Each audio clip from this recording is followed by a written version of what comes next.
अस्सलामुअलैकुम and good morning. मैं हूँ ईशा अदनान और मैं हूं मोहम्मद जुनैद हलीम। और आज सुबह सुबह ही मूडीज़ ने हमारा मूड अच्छा कर दिया। उसकी वजह यह है शाल कि हमारी मईशत जो कि हिचकोले खा रही थी मुसलसल, उससे मुतल्लिक एक पॉजिटिव खबर है। तो सबसे पहले इसी से आगाज़ कर लेते हैं। बिल्कुल जी, इसी से आगाज़ करते हैं। मूडीज़ ने पाकिस्तान की रेटिंग में एक दर्जा बेहतरी हासिल कर ली है। बैनुल-अक़वामी रेटिंग एजेंसी मूडीज़ ने पाकिस्तान की रेटिंग एक दर्जा बेहतर कर दी है। ये हमारे लिए बहुत खुशाइन बात है। जहाँ पर हम बात करें कि हमारी मईशत हिचकोले खा रही है, वहीं पर एक पॉजिटिव साइन जब सामने आता है तो मूड खुद ब खुद फ्रेश हो जाता है कि पाकिस्तान में कुछ बेहतर होने जा रहा है। और एक तरफ जहाँ पे ताजर हड़ताल कर रहे हैं, सियासी जमातें हड़ताल कर रही हैं, लोग परेशान हैं महंगाई की वजह से, और IMF के कर्ज़ों का एक भारी बोझ है, और जो शराइत है उनकी, उसकी वजह से हम हर वक्त मुल्क की मईशत को लेकर परेशान रहते हैं। और अगर देखा जाए मुल्क की इस वक्त चैलेंजेस की बात की जाए तो सबसे बड़ा चैलेंज मौजूदा हुकूमत के लिए वो भी मईशत को बेहतर करने का है। तो ऐसे में मूडीज़ की जानिब से जारी बयान में कहा गया है कि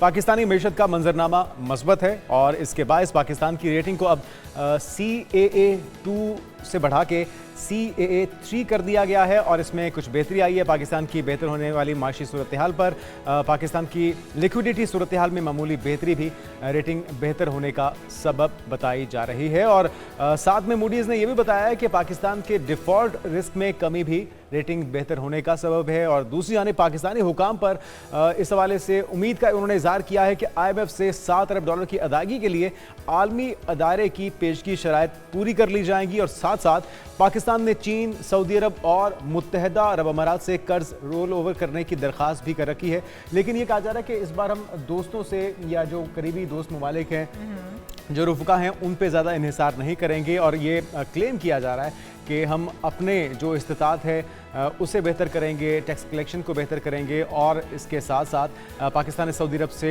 $2 अरब कर्ज़ की जो किस्त थी, जो उन्होंने हमें हमारी मदद के लिए दिया था, उसके अंदर भी कहा जा रहा है कि कुछ, लेकिन जो है साथ ही साथ हम IMF से कर्ज के लिए फिर पुरुमीद भी हैं, क्योंकि हम उनसे कर्ज लिए बिना अभी उस तरह से मुस्तहकम हम नहीं है कि हम इतनी मुस्तहकम सिचुएशन नहीं है कि हम जाहिर है उनसे कर्ज लिए बिना हम आगे चल पाएँ। तो यकीनी तौर पर जो हमारी कुछ पॉजिटिविटी नज़र आ रही है हमारे मुल्क के लिए, हमारी मईशत के अंदर, वो हमारे लिए एक बेहतर ताज़ा हवा का झोंका हो सकती है, और बेहतर जो है वो मज़ीद चीज़ों को बेहतर कर सकती है। लेकिन क्योंकि हम बात ये कर रहे हैं कि हमारी मईशत जो है वो हिचकोले खा रही है, मौसम हमारा जो है वो भी बदलता रहता है, और जिस तरह से आजकल भी हमारा मौसम इस तरह से बदल रहा है, पल पल रंग बदल रहा है। देखें तो धूप होती है, दूसरी पल हम देखें तो बारिश जो है शुरू हो जाती है, और इतनी मुस्तदार बारिश हो रही है। हर तरफ हम देखें जल थल एक हो चुका है। कराची समेत मुख्तलिफ मकामात जो हैं इस वक्त वो पानी में डूबे हुए हैं। 31 अगस्त तक वक्फे वक्फे से बारिशों का इम्कान भी है, और वो है कराची के लिए। लेकिन जो दीगर इलाके हैं वो भी, पाकिस्तान के जो बाकी शहर हैं वो भी बारिश से बचे हुए नहीं हैं। वहाँ पर भी आने वाले 3 से 4 दिनों में मज़ीद बारिशों का इम्कान है, और जो इक़दाम किए जा रहे हैं वो भी बड़े सख्त हैं। चीफ मेट्रोलॉजिस्ट सरदार सरफराज भी ये कहते हैं कि भारतीय गुजरात पर जो मौजूद डीप डिप्रेशन था वो मगरिब की जानिब बढ़ रहा है, और ये सिस्टम जनूबी थरपारकर और भारतीय रन ऑफ कच्छ पर मौजूद है, और ये सिस्टम बहुत जल्द बरसने वाला है, और इसकी वजह से जो है वो तुगयानी भी देखी जाएगी समंदर के अंदर भी। और महकमा मौसमियात की ये भी पेशगोई है कि कल सुबह या आज रात में शिमाल मशरकी बहरा अरब और मुल्का सिंध के साहिल तक इसके पहुँचने का इम्कान जाहिर किया गया है, और ये सिस्टम जनूबी सिंध में मानसून की तेज़ हवा दाखिल होने का सबब भी बन रहा है। जबकि चीफ मेट्रोलॉजिस्ट ने यह भी कहा है कि कराची में 2 से 3 दिन में 150 से 200 मिलीमीटर बारिश का इम्कान भी है, और कराची में कल सुबह या फिर दोपहर के बाद तेज़ बारिश भी हो सकती है। तो चीफ मेट्रोलॉजिस्ट के मुताबिक ठट्टा में अगले 2 से 3 दिन में तेज़ बारिशों का इम्कान है, और जो तमाम मुतल्लिका महकमे हैं उन्हें अलर्ट कर दिया गया है। कहाँ कहाँ बारिशें हो सकती हैं, कराची में कितनी तैयारी है, और दीगर शहरों की सूरत हाल भी हम आपको कल भी बता रहे थे। कल जब हमने बात की रबिया से तो आपको याद होगा शाल वो कह रही थी कि इस बार किसी हद तक मुतहरिक दिखाई दे रहे हैं महकमे, और जो नाले हैं उसमें सबसे बड़ा नाला गुज्जर नाला, उसकी सफाई भी कर ली गई थी। हम देखते हैं कि मुर्तज़ा वहाब साहब भी काफ़ी एक्टिव दिखाई देते हैं, क्योंकि हर बार ये होता है कि जब पोश इलाके हों या फिर जो दीगर इलाके हैं वहाँ पे बहुत ज़्यादा पानी होने की वजह से एक तो लोगों के मामलात ज़िंदगी मुतासर होते हैं, सड़कें टूट फूट का शिकार हैं, तो ट्रैफिक की रवानी भी मुतासर होती है। और फिर रही सही कसर जो है वो के इलेक्ट्रिक वाले बिजली गुल करके उसमें कई गुना मज़ीद इजाफा कर देते हैं, तो वो जो एक एंजॉयमेंट की फीलिंग होती है बिल्कुल वो नहीं ले पाते, परेशानी में बदल जाती है। बिल्कुल ऐसा ही है। और हम बात ये भी साथ बता रहे हैं कि जो हवाओं का सिस्टम दाखिल होने जा रहा है पाकिस्तान के अंदर, शहर कायद के अंदर, उसकी वजह से समंदर में भी तुग़यानी रहने का इम्कान है। कि रबिया बताइएगा कि किस तरह के इंतजामात देख रही हैं आप, कितनी बारिश हो चुकी है, किन किन इलाकों में किस किस तरह के इंतजामात आपने देखे हैं?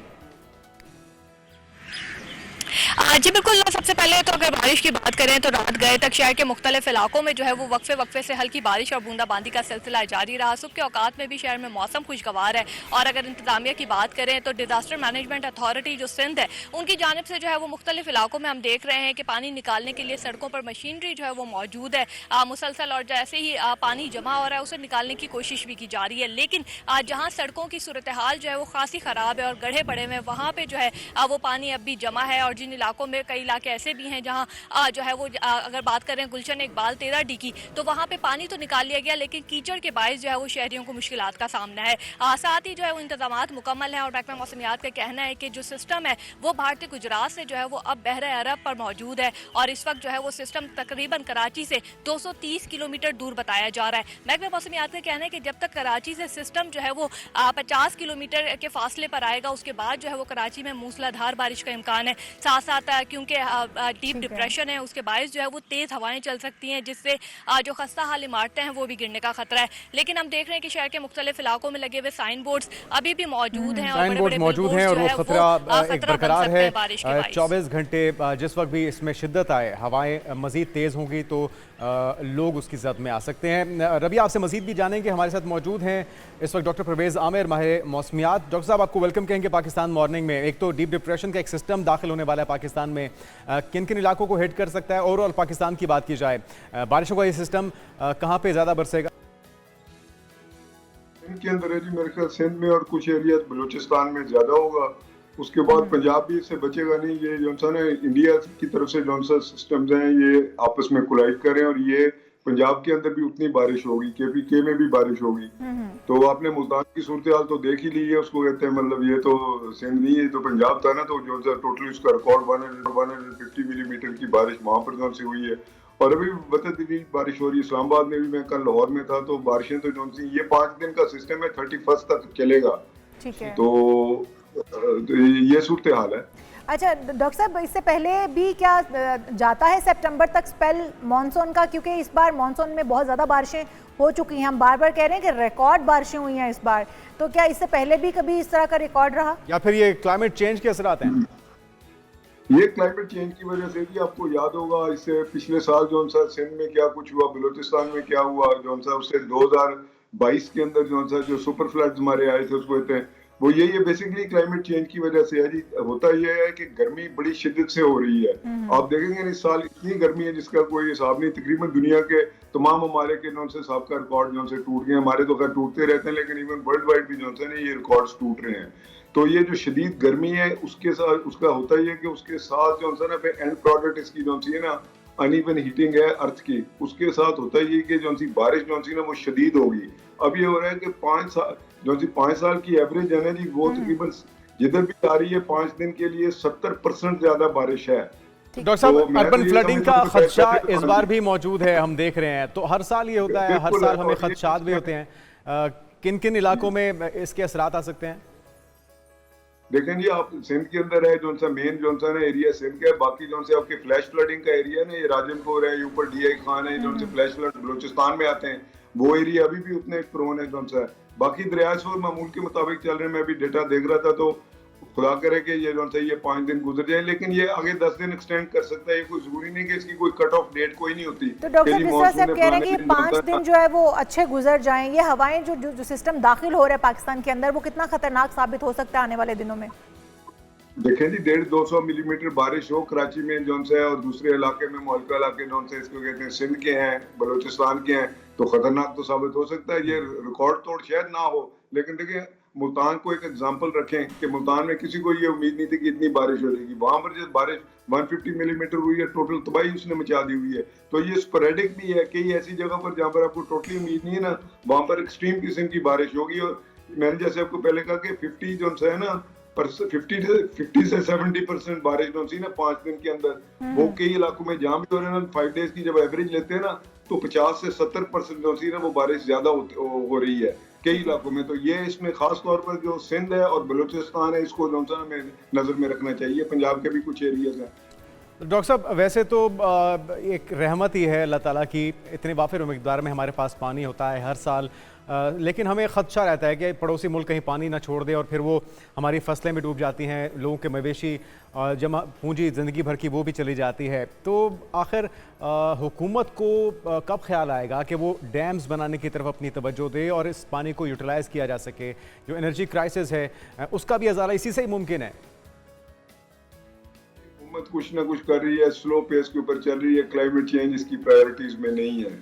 मतलब ना हम जिस वक्त तो फ्लड आ जाएगा 2022 में आया तो हमारे वजीर आजम साहब भी तमाम जो सी पाकिस्तान की आधी जो सी पॉपुलेशन है वो गुटियरस के साथ मिलकर जो सी इंटरनेशनल टूरों के ऊपर निकल पड़ी थी कि जी ये हो गया वो हो गया। फिर हम इमदाद मांगने लग जाते हैं पूरी दुनिया से कि जी हमारा इतना नुकसान हो गया। जी हाँ जी। तो सद्देबाब जो है ना वो आपने सही तरह पॉइंट आउट किया कि सद्देबाब बेसिकली डैम्स में है। देखें आप जो है ना जो आपके रिवर्स हैं उसको कहते हैं काबल है या उसके ऊपर इंडस के ऊपर आप अटक के नीचे कोई ना कोई स्ट्रक्चर जो है ना वो दें वो 4-5 साल के अंदर स्ट्रक्चर तैयार होता है। ये दूसरे डैम 14 से 18 साल लेंगे। ये जो बादशाह बन रहा है ये ऊपर आप देख रहे हैं डैम जो है ना ये 14 से 18 साल तक डैम और इससे भी ज्यादा देर हो सकती है। लेकिन जो उसके नीचे डैम है ना वो हाँ जी वो जो सा डैम है अटक के नीचे जो सा है वो डैम जो है ना अगर वो डैम आ जाए तो ऊपर से फ्लडिंग के कोई चांस नहीं रह जाता। तो डॉक्टर साहब आपने कहा कि प्रायोरिटी पर नहीं है ये काम क्योंकि हम हर साल इतनी जानें खो देते हैं, जानवर मवेशी खो देते हैं, फसलें तबाह बर्बाद हो जाती हैं। प्रायोरिटी पर क्यों नहीं है क्लाइमेट चेंज? क्योंकि इसकी वजह से बहुत सारी तबाही आती है हमारे मुल्क में हर साल। तो क्या इसकी वजह आपकी तरफ से अच्छे तरह से कन्वे ना किया जाना है या फिर हुकूमती सतह पर कोई इकदाम नहीं किए जा रहे, बिला वजह मतलब इसमें ताख़ीर की जा रही है? देखो जी हुकूमत तो इस वक्त अपनी बेचारी बहुत सारे उसके तमाशी मामलात के अंदर जो है बहुत ज्यादा सीवियर स्ट्रेस के अंदर है, उसको पॉलिटिकल स्ट्रेस अपनी जगह पर है।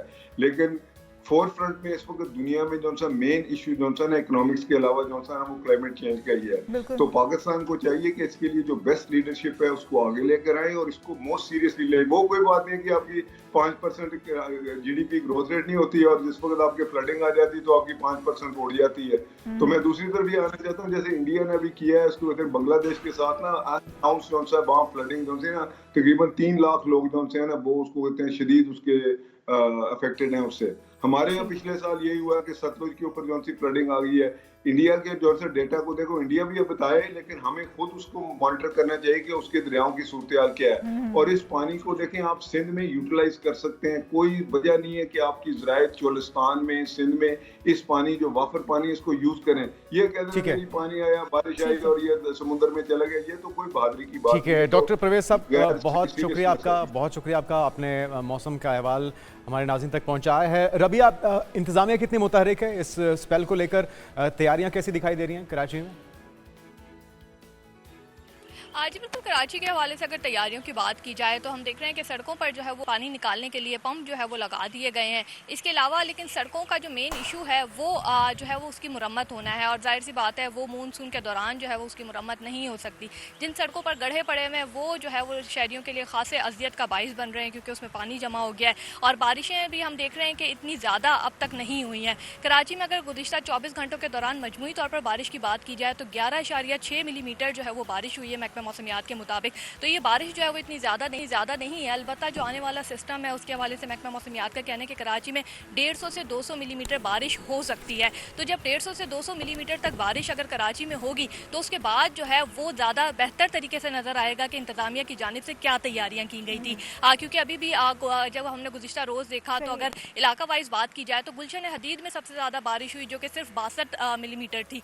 तो बारिश का सिलसिला जो है वो अभी तक मानसून का जो दौरानिया गुजरा है उसमें इतना ज़्यादा नहीं था। अलबत्ता जो आने वाला सिस्टम है वो महकमा मौसमियात का कहना है कि इस मानसून का सबसे ज़्यादा ताकतवर सिस्टम होगा। जो अपडेट कर रही थी कि बारिशें कराची में जितना दावा किया जा रहा है उतनी नहीं हुई, लेकिन इसके बावजूद जो इंतजामात हैं वो खातिर खा नज़र नहीं आए हैं। हम पिंड दादर खान की बात करें तो वहाँ पर भी सैलाबी सूरत हाल है, पानी की सतह में इजाफा हो रहा है, बारिश के काम जो है बारिश जो वो नाम नहीं ले रही रुकने का, अवाम भी यारो मददगार हैं, इंतज़ामिया भी इंतज़ामिया के मुंतज़िर हैं कि आखिर वो आएँ और हमें यहाँ से रेस्क्यू करें, लेकिन हम देख रहे हैं कि ताहाल इसके ऊपर कोई इक़दाम और वहाँ पे बहुत ज़्यादा नुकसान भी रिपोर्ट हो चुका है। चावल, कपास की फसल और सब्जियाँ बड़े पैमाने पर तबाह हुई हैं और जो मोटरवे को मिलाने वाली राब्ता सड़क है वो गुज़िश्ता रोज़ हमने अपने नाज़रीन को बताया था कि पूरी की पूरी डूब चुकी है। और आपने बताया कि आपने ट्रैवल भी किया है रिसेंटली वहाँ पे, तो सड़क के दोनों तरफ पानी पहले से मौजूद था और जब ये बारिश का पानी उसके साथ शामिल हुआ है तो सड़क मुकम्मल तौर पर गायब हो चुकी है। मुख्तलिफ इमारतें, ये रोड जो है ये अभी तक बनाई भी नहीं गई है, इसके ऊपर काम जारी था और ये काफ़ी अरसे से काम ताख़ीर का शिकार है। और अभी हम ये देख रहे हैं बसें फंसी हुई, क्योंकि ये मट्टी है और ये इस तरह की मट्टी है जो कि धंस जाएगी पानी की सूरत में, और इसके दोनों एतराफ में जो ये पानी आप देख रहे हैं ये बहुत पहले से पानी मौजूद है और बारिशों के बाद तो बिल्कुल खत्म हो गया, बिल्कुल गायब हो चुकी थी। अब ये जो बाइक्स वाले हैं, ये रिक्शों वाले हैं, ये जो बसों वाले हैं, उनको पता ही नहीं चल रहा कि रोड कहाँ पर है और खाली इलाका कहाँ पर है, उसमें गड्ढे कहाँ पर हैं। तो ये बड़ा ही ख़तरनाक मामला है। इसको फौरी तौर पे हंगामी बुनियादों पे हुकूमत को इस पे भाग दौड़ करनी चाहिए और इंतज़ामिया को अलर्ट करना चाहिए ताकि लोगों को जो मुश्किलात से निकाला जा सके। जिनका नुकसान हो चुका, जाहिर बात है उसका अज़ाला तो अभी फौरी तौर पे मुमकिन नहीं होगा, लेकिन एटलीस्ट जो फंसे हुए लोग हैं उनको इसमें से निकाला जा सके। बिल्कुल जी, हम यहाँ पर एक शॉर्ट ब्रेक लेंगे, लेकिन ब्रेक पे जाने से पहले आपको बताएं कि वापस आने के बाद क्या एहतजाज कब तक जारी रहेगा और एहतजाज की कॉल जिन्होंने दी है उनके मुतालिबात किस हद तक पूरे होने जा रहे हैं, ये सब आपको बताएंगे। बिल्कुल, मुर्गिल हड़ताल रही है और कहा जा रहा है किसी तक ये कामयाबी रही। मुतालबात क्या है, डेडलॉक की वजह क्या है, ये सब आपके साथ शामिल करते हैं गुफ्तगू में। एक ब्रेक के बाद हमारे साथ स्टे विद अस।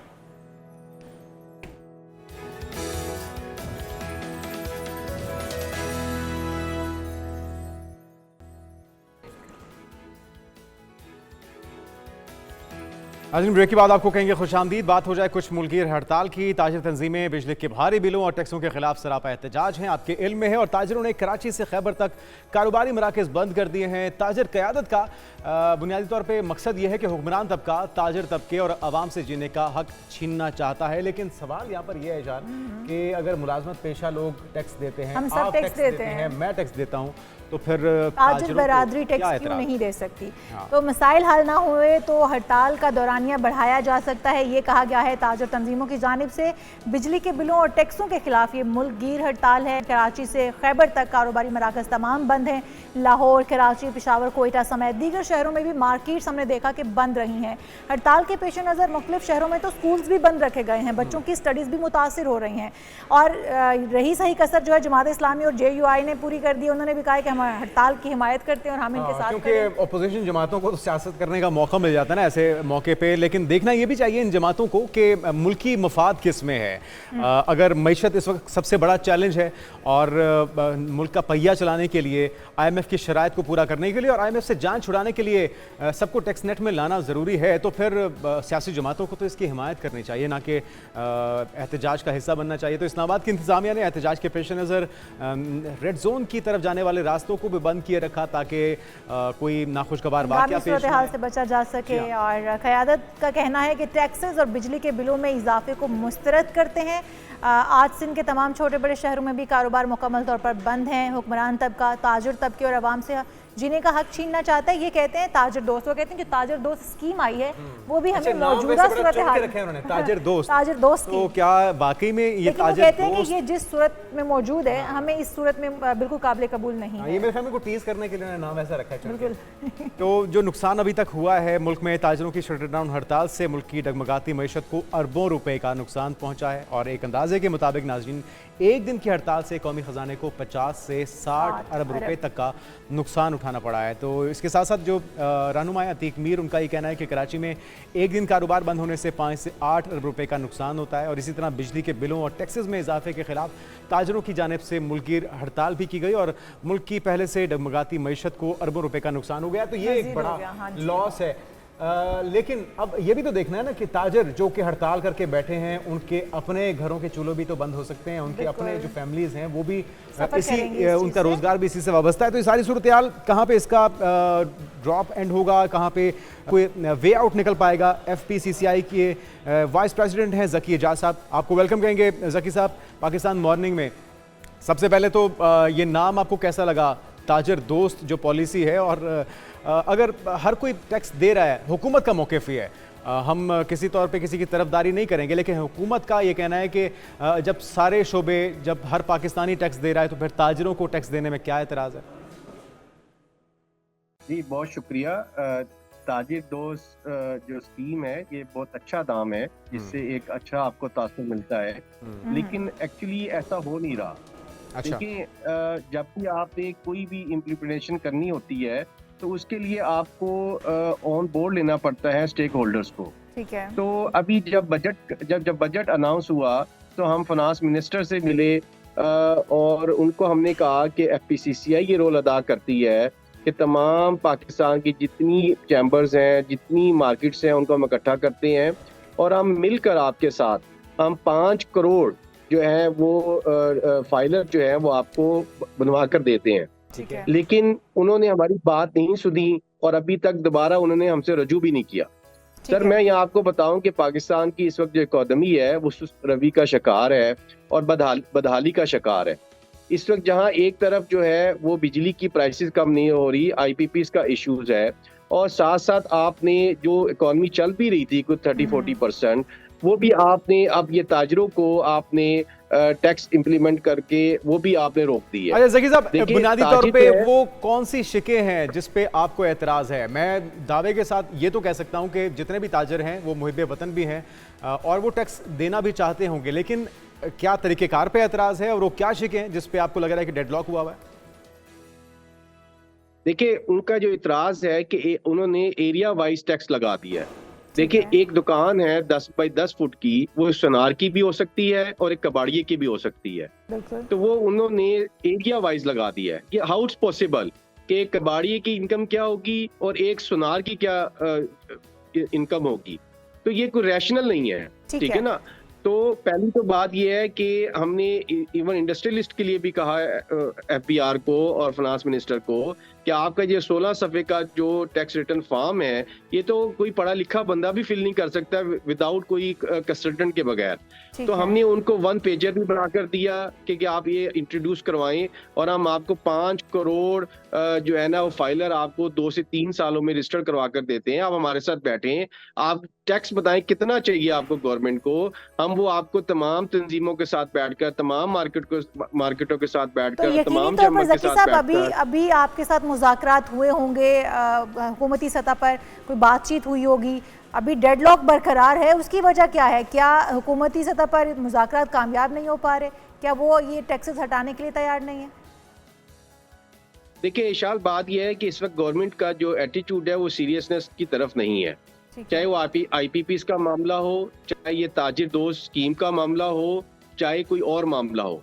हमने, आपको पता है कि FPCCI ने फेडरेशन की ने जो है वो IPPs के खिलाफ जो है वो सुप्रीम कोर्ट में भी रिट कर दी है और हम मुस्तकिल एहतजाज कर रहे हैं उसके ऊपर। इसी तरह ताजिर दोस्त जो हमारे वो भी मुस्तकिल एहतजाज कर रहे हैं, लेकिन सीरियसनेस का ये हाल है कि ना फाइनेंस मिनिस्टर साहब इन्वॉल्व हो रहे हैं, ना चेयरमैन FBR इन्वॉल्व हो रहे हैं, ना प्राइम मिनिस्टर साहब इन्वॉल्व हो रहे हैं। ज़की साहब, गुज़िश्ता रोज़ भी बात हुई थी राना एहसान अफजल साहब से, जो कोऑर्डिनेटर हैं वज़ीर आज़म के भी, वो कह रहे हैं कि जी हमारा इस वक्त टारगेट ये है एक तो कि हमने सबको टैक्स नेट में लेकर आना है और अगर टैक्स नेट बढ़ जाता है तो फिर शरह को हम कम कर देंगे।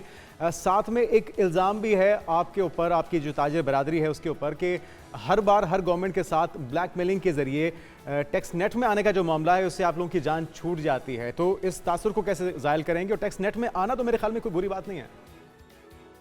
सर देखिए, मैं आपकी बात से एग्री करता हूँ, FPCCI इस बात से एग्री करती है कि हमें टैक्स बेस को बढ़ाना है। अभी सिर्फ 3.5 मिलियन जो है वो हमारे फाइलर है, हम एग्री कर रहे हैं। हम तो, मैंने जैसे आपको पहले भी कहा कि हम 5 करोड़ से ज्यादा भी फाइलर बनवाने के लिए तैयार हैं, हम उनको टैक्स नेट में लाने के लिए तैयार हैं।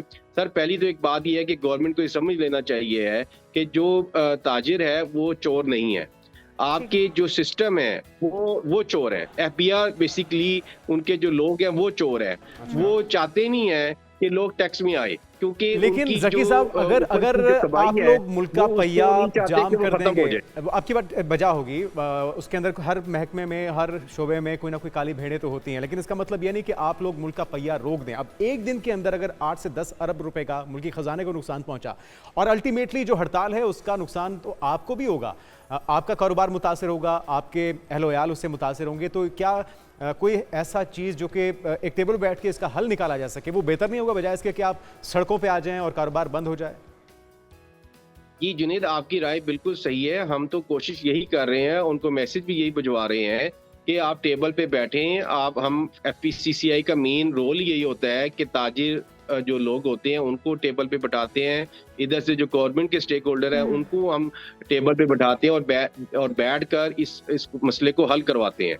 लेकिन मैं आपको बताऊं, चाहे वो IPPs का इशू हो, चाहे इंटरेस्ट रेट का इशू हो, चाहे अभी ताजिर दोस्त स्कीम का इशू है, गवर्नमेंट जो है वो सीरियस नहीं है। ठीक है, मुज़ाकरात करने के लिए वो तैयार नहीं है।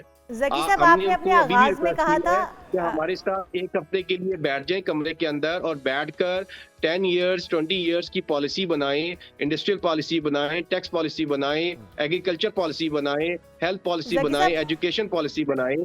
लेकिन ये जो भी गवर्नमेंट आती है वो अपना टाइम पास करने की कोशिश करती है और लॉन्ग टर्म कोई पॉलिसी बनाने के लिए तैयार नहीं है। बिल्कुल ठीक कह रहे हैं कि हुकूमत इस पॉइंट पे आके सीरियस नज़र नहीं आ रही है। वो पॉलिसीज़ में आप लोगों को शामिल गुफ्तगू भी नहीं किया जाता, आपकी सजेशंस भी नहीं ली जाती। आपने आगाज़ में एक बात कही कि एरिया वाइज टैक्सेस लगाए गए हैं, जहाँ पर एक कबाड़िए की दुकान है वहाँ पर सुनियार की दुकान भी है, तो उनके ऊपर भी एक ही लेवल के ऊपर टैक्सेस लगाए गए, जबकि हुकूमती नुमाइंदे ये कहते हैं कि अगर किसी का कारोबार कम है तो उसके ऊपर टैक्सेस भी नहीं लगेंगे, उसी तरह से टैक्सेस कम हो जाएंगे। इसके ऊपर भी थोड़ी सी रोशनी डालिएगा कि जब हुकूमती सतह पर ये दावा है उनका कि हम उनका बिजनेस देखते हुए उसके ऊपर टैक्सेस लगा रहे हैं, आप कहते हैं कि हर एक को एक ही तराजू में तोला जा रहा है। इशाल, मैंने आपको एग्जांपल ये दी है कि उन्होंने साइज वाइज जो है ना वो टैक्स लगा दी है, कि उन्होंने कैटेगरीज कर दी है कि इतने स्क्वायर फुट से बड़ी दुकान होगी तो उस पर इतना टैक्स होगा। अब वो दुकान एक सोनार की भी हो सकती है और एक कबाड़िए की भी हो सकती है। तो मैं इसमें ये कह रहा हूँ कि दोनों की जो वैल्यू है वो सेम होगी क्या? उसी स्क्वायर फुट के एरिया से वहां से हो सकता है 1 करोड़ रुपए की इनकम हो रही हो और हो सकता है 10,000 की इनकम हो रही हो। तो जिसकी 10,000 की इनकम हो रही है गवर्नमेंट ये कह रही है कि अगर उनकी आमदन कम होगी तो उसके ऊपर टैक्स भी कम लगेगा। अगर किसी की आमदन 1 लाख रुपए है तो उसके हिसाब से उसके ऊपर टैक्स लगेगा। ऐसा नहीं है, बिल्कुल ऐसा नहीं है। उन्होंने फिक्स लगा दिया है, उन्होंने इनकम के ऊपर नहीं लगाया। बिल्कुल ये डिबेटेबल चीज़ है, लेकिन ज़रा आप भी रहनुमाई कीजिएगा।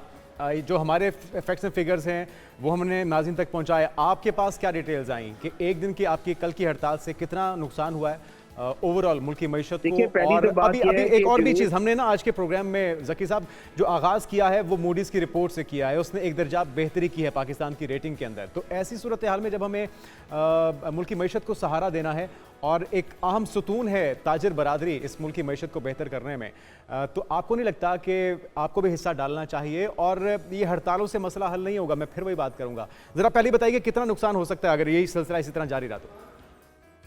सर ये देखें, पहली तो बात यह है कि नुकसान तो होगा और हर तरफ होगा, ताजिर को भी होगा और गवर्नमेंट को भी होगा। सर बात यह है कि अगेन कि अगर हमने अगर इस वक्त अंडरस्टैंडिंग ना ली, ठीक है, आप ये देखें कि इस वक्त जो है 50% इस वक्त इंडस्ट्री चल रही है। अभी हम लास्ट फ्राइडे को फैसलाबाद में थे, वहाँ पर 70% क्राइम रेट बढ़ गया है, 100 बड़े कारखाने वहाँ पर बंद हो गए हैं, अनएम्प्लॉयमेंट हो रही है। अच्छा, फर्ज किया आपके मुज़ाकरात के लिए आपको बुलाया जाता है, ऑप्शंस क्या आप सामने रखेंगे हुकूमत के कि जी हम ये तरीकाकार है जिसके तहत हम टैक्स नेट में आने को तैयार हैं? सर पहली तो बात यह है कि मैं आपको थोड़ा सा यहाँ बताता चलूँ कि गवर्नमेंट ने इस साल जो टैक्स रेवेन्यू बनाया है वो 12,900 अरब बनाया है और लास्ट ईयर वो था 9,500 अरब। तो मैं आपको एक तो पहले ये बता दूं कि अभी तक FPR जो है उसकी जो टैक्स कलेक्शन में है शॉर्टेज आ चुकी है और ये जैसे जैसे दिन और महीने, हफ्ते और महीने गुजरेंगे ये टैक्स शॉर्टेज और बढ़ती जाएगी, क्योंकि 50% इस वक्त इंडस्ट्री बंद हो चुकी है और मजीद बंद होने जा रही है। अगर आप बिजली का लोड देखें तो वो जो आज से 3 महीने पहले था वो भी कम हो गया है। हमने गवर्नमेंट को यहाँ रिक्वेस्ट की है कि इस वक्त बांग्लादेश में हालात की वजह से इस वक्त पाकिस्तान के पास एक अपॉर्चुनिटी है कि अगर वो उसको ग्रैब कर ले, इस वक्त गवर्नमेंट 9 सेट बिजली कर दे तो उसको फायदा हो सकता है। तो गवर्नमेंट को इतनी सिंपल सी बात भी समझ में नहीं आ रही है। तो मुझे आप बताएं कि ये ताजिर दोस्त जो स्कीम है या ताजिर दोस्तों का जो मुतालबात है वो उनको कैसे समझ में आएंगे? वो अच्छा, अभी तो सियासी नहीं जमातें भी, जो अपोजिशन की सियासी जमातें हैं वो भी आपका साथ दे रही हैं, और जमात इस्लामी JUI भी। गवर्नमेंट को जुनैद साहब बात यह है कि गवर्नमेंट को इस पर नाखून ले लेना चाहिए, अकल के नाखून इस वक्त ले लेने चाहिए कि अगर कोई ऐसे हालात बने और पॉलिटिकल पार्टीज भी इसका हिस्सा बन गई तो एक हमारे सामने बांग्लादेश की एग्जांपल सामने है। लेकिन मैं फिर भी नाउमीद नहीं हूँ, पाकिस्तान में बहुत पोटेंशियल अवेलेबल है। आज भी अगर हम सर जोड़ के बैठ जाएं, गवर्नमेंट और स्टेक होल्डर सर जोड़ के बैठ जाएं तो ये मसले का सर जोड़ के बैठना पड़ेगा। ज़की एजाज साहब, आपका बहुत शुक्रिया, और यकीनी तौर पे दोनों तरफ से जिम्मेदार करना होगा। हम किसी की तरफदारी किए बगैर सिर्फ ये कहना चाहते हैं कि मुल्क की मैशत को संभाला देना इस वक्त ताजिरों की भी उतनी जिम्मेदारी है जितनी कि हुकूमत वक्त की है। और मूडीज़ ने अगर पाकिस्तान की दर्जाबंदी में बेहतरी की है और IMF की हमें कर्जे की ज़रूरत है, तो ऐसे में सबको अपना हिस्सा डालना होगा। और टैक्स नेट अगर उसे नहीं बढ़ाया जाएगा और टारगेट्स को पूरा नहीं किया जाएगा तो फिर वो अल्टीमेटली पाकिस्तान के आम गरीब तबका जो एक आम दिहाड़ीदार बंदा है उसी की जेब से निकालना पड़ेगा। तो ताजिर बरादरी को भी मेरे ख्याल में शटर डाउन हड़ताल जो है वो किसी चीज़ मसले का हल नहीं है, और ना ही पहिया जाम हड़ताल, जिस तरह से हमारी कुछ सियासी जमातों की जानिब से भी कॉल आ रही है और हमारे ताजिर बरादरी की जानिब से भी, तो हमें इससे गुरेज करना चाहिए ताकि आने वाले वक्त को हम मज़ीद बेहतर कर सकें, अपने मुल्क के लिए कुछ बेहतरी साबित हो सके। अच्छा जी, हम कुछ आगे चलते हैं और बात होती है लेजीनेस की। जी हाँ। हम समझते हैं कि पाकिस्तान में बहुत सारे लोग लेजी हैं, लेकिन ऐसा नहीं है। पाकिस्तान की तो नाम ही नहीं है लिस्ट में। लेज़ी मुमालिक जहाँ पर सुस्त लोग मौजूद हैं, अगर हम सोचें तो हर बंदे का ये दिल चाहता है कि वो लेटा रहे, बैठा रहे, सोया रहे, कोई काम करने से गुरेज करे या काम करने को दिल नहीं चाहता। ऐसे लोगों को सुस्त या काहिल कहा जाता है। लेकिन आप समझते हैं पाकिस्तान में ऐसे लोग मौजूद हैं? मैं तो समझता हूँ कि शायद 80% ऐसे ही पाए जाते हैं, लेकिन दुनिया में सबसे ज़्यादा काहिल या सुस्त अफराद कहाँ बसते हैं, इसका जवाब कुछ अरसे कबल आलमी इदारे सेहत की एक रिपोर्ट में सामने आया था। और दरहकीकत ये जवाब काफ़ी हैरान कुन है, क्योंकि जिस खित्ते को सबसे ज़्यादा सुस्त अफराद का मरकज़ करार दिया जाता है और बज़ाहिर वहाँ के रिहायशी काफ़ी मुस्तैद महसूस होते हैं। जून 2024 की ये रिपोर्ट है नाज़रीन, और इसके मुताबिक दुनिया भर में 1 अरब 80 करोड़ बालिग अफराद जिस्मानी तौर पर ज़्यादा सरगर्म नहीं रहते या उनकी जिस्मानी सरगर्मियों का दौरानिया तजवीज़ करदा हद के मुताबिक नहीं होता। और आलमी इदारे ने हर हफ्ते कम अज़ कम 150 मिनट तक मुतदिल जिस्मानी सरगर्मियों का मशवरा भी दिया है। बिल्कुल ऐसे ही है। दुनिया में सबसे ज़्यादा काहिल या सुस्त अफराद एशिया पैसिफिक के खिते में रहते हैं, जिनकी शरह 48% है जनाब। इस खिते में जनूबी कोरिया, जापान, सिंगापुर जैसे ममालिक हैं। हम ये सोच रहे थे कि हमारा मुल्क भी इसमें शामिल होगा, लेकिन नहीं है। दूसरे नंबर पर है जनूबी एशिया का खिता, जहाँ के 45% अफराद काहिल करार दिए गए हैं। और इस खिते में पाकिस्तान, भारत, नेपाल, श्रीलंका, बांग्लादेश, भूटान और अफगानिस्तान शामिल हैं। तीसरे नंबर पर हैं 28% के साथ मगरबी ममालिक। तो रिपोर्ट के मुताबिक यहाँ के जो मर्द हैं 29%, ख़वातीन 34% हैं जो कि बैठी रहती हैं या सुस्त और काहिल हैं। तो हम अगर मुकाबले पे आएँ तो हमारे अपने जो ख़वातीन और मर्द हजरात हैं वो काफ़ी काहिल और सुस्त हैं। और जिस तरह से कहा जा रहा है कि अपने आप को जिस्मानी तौर पर फिट रखने के लिए आपको मैक्सिमम 1 घंटा जो है वो वर्कआउट करना चाहिए या आपको कोई ना कोई काम करते रहना चाहिए। तसल्ली हो रही है ज़रा ये रिपोर्ट देख के कि हम सबसे गए गुजरे नहीं हैं जितना हम समझते थे अपने आप को। तो बेहतरी की गुंजाइश है और बेहतरी की उम्मीद भी बाकी है। आगे बढ़ते हैं और बात हो जाए कुछ खेल और खिलाड़ी की। और एक बड़ी तब्दीली रुनुमा हुई है नाज़रीन। इंटरनेशनल क्रिकेट काउंसिल में इंडियन क्रिकेट बोर्ड के सेक्रेटरी जय शाह को इंटरनेशनल क्रिकेट काउंसिल ICC का नया चेयरमैन मुंतखब कर लिया गया है। और इसके बाद सोशल मीडिया पर मीम्स और तनकीद का तांता लगा हुआ है। आइंदा साल पाकिस्तान में होने वाली मुजवजा चैंपियंस ट्रॉफी इंडिया में अकरबा परवरी और क्रिकेट के हवाले से बातें भी की जा रही हैं और ये खदशा भी है कि कहीं ये हमसे खींच के अपने मुल्क में इसे शिफ्ट ना कर दें। 35 साला जय शाह ICC के सबसे कम उम्र चेयरमैन हो गए हैं और इस ओहदे पर उनका इंतखाब बिला मुकाबला हुआ है, जबकि बतौर ICC चेयरमैन उनकी मियाद 1 दिसंबर 2024 से शुरू होगी। और ICC के मौजूदा चेयरमैन न्यूजीलैंड के ग्रेग बार्कले की मुद्दत जो है वो 30 नवंबर को क्योंकि ख़त्म होने जा रही है और वो मुसलसल 2 मरतबा इस ओहदे पर फाइज रहे हैं, लेकिन तीसरी मुद्दत के लिए उन्होंने दौड़ में हिस्सा लेने से ही इनकार कर दिया है। इसीलिए तो जय शाह जो हैं वो बिला मुकाबला मुंतखब हो गए हैं। बिल्कुल ठीक है, और अपने मेहमानों का तारुफ करवा देते हैं। मामला अहम है, इसी पर बात करते हैं। Chandrashekhar Indian senior sports journalist हैं, सैयद मोहम्मद अवैस साबिक क्रिकेटर हैं। आप दोनों को वेलकम कहेंगे पाकिस्तान मॉर्निंग में। सबसे पहले चंद्रशेखर, आपसे सवाल है, क्योंकि मीम्स भी बहुत आ रही हैं, बहुत से तबसरे भी हो रहे हैं क्रिकेट के पंडितों की तरफ से, और एक खदशा तो लाहक है क्योंकि इल्ज़ाम पहले भी लगता रहा है कि बिग थ्री की इजारादारी है आईसीसी पे। तो अब कहीं international cricket council Indian cricket council तो नहीं बन जाएगा और सबको साथ लेकर चलेंगे? जयशा, आपकी क्या राय है? आपको आज से पहले क्या लगता था, क्या था ये इंडियन क्रिकेट काउंसिल नहीं था? उन दो बाकी बिके हुए मुल्कों से पूछिए जो बिग थ्री की थ्योरी लेकर के चले हुए हैं कि क्रिकेट का सत्यानाश हो गया, क्रिकेट सिमट के 3-4 मुल्कों की रह गई है। जो ग्लोबलाइजेशन प्लान था, जिस क्रिकेट को आप 8 से 10 मुल्कों में ले गए थे, फिर 12 हुआ, आज उसकी हालत देखिए क्या हालात आपकी क्रिकेट के हैं। तो ऐसे में देखिए, ये जो कहते हैं ना कि एक जैसे बड़े बड़े जो ग्रेट्स होते हैं, कुछ साल पहले 35 साल पहले ऐसा भारत में भी हुआ था, एक प्रकट हुए थे। एक कुछ लोग पैदा होते हैं, कुछ लोग प्रकट होते हैं, जिसको कहते हैं कि सडनली कहीं से भगवान का एक कहते हैं अवतार होता है। तो वैसे ही एक अवतार है, तो उसको सिर्फ भारत क्यों सहे? अब आप लोग भी सही है ना, पूरी दुनिया को देखना चाहिए कि चमत्कार एक जय शाह जैसे बड़े क्रिकेटर जो Garry Sobers, sir Don Bradman से ऊपर है, क्रिकेट की इतनी समझ है उन्हें कि कमाल है उनको। लेकिन चंद्रशेखर, जितना बड़ा ओहदा होता है उतनी बड़ी जिम्मेदारी भी होती है, और सबको साथ लेके चलना यकीनी तौर पे एक बड़ा चैलेंज तो होगा। अवैस भाई, आपसे जानना चाहेंगे, आपको और मुझे और पाकिस्तानी क्रिकेट फैंस को क्या परेशान होना चाहिए इस खबर से कि जय शाह सरबराही करने जा रहे हैं इंडियन क्रिकेट काउंसिल की, या फिर जो एक इमेज है जय शाह का कि वो क्रिकेट को समझते हैं, जिस तरह से इंडियन क्रिकेट को उन्होंने बेहतर किया उसी तरह से पूरी दुनिया की क्रिकेट में बेहतरी आएगी और फैंस को एक अच्छी क्रिकेट देखने को मिलेगी? देखिए, परेशानी तो हमें तब होनी चाहिए कि अगर हमारे पास कुछ केस स्टडी ना हो। अगर आप पाकिस्तान की हालियात से की बात करें तो आपके पास एक पूरा का पूरा फलंदा मौजूद है। डिफरेंट स्पोर्ट्स एक्टिविटीज की बात करूं जहां पर इंटरनेशनल टीम्स पाकिस्तान में आके रिप्रेजेंट भी कर चुकी हैं। ऑस्ट्रेलिया की बात करें, इंग्लैंड की बात करें, या आप बात करें न्यूजीलैंड टीम की बात करें, पीएसएल की बात करें, आपका 9वां एडिशन चल रहा है, तो पाकिस्तान में एक पूरी की पूरी केस स्टडी आपके पास मौजूद है। थोड़ा सा जय शाह की अगर बात करूं तो आपको याद हो 2021 में भी एशियन क्रिकेट काउंसिल के ये हेड रहे हैं, उसके बाद 2024 में फिर अपॉइंट हुए थे।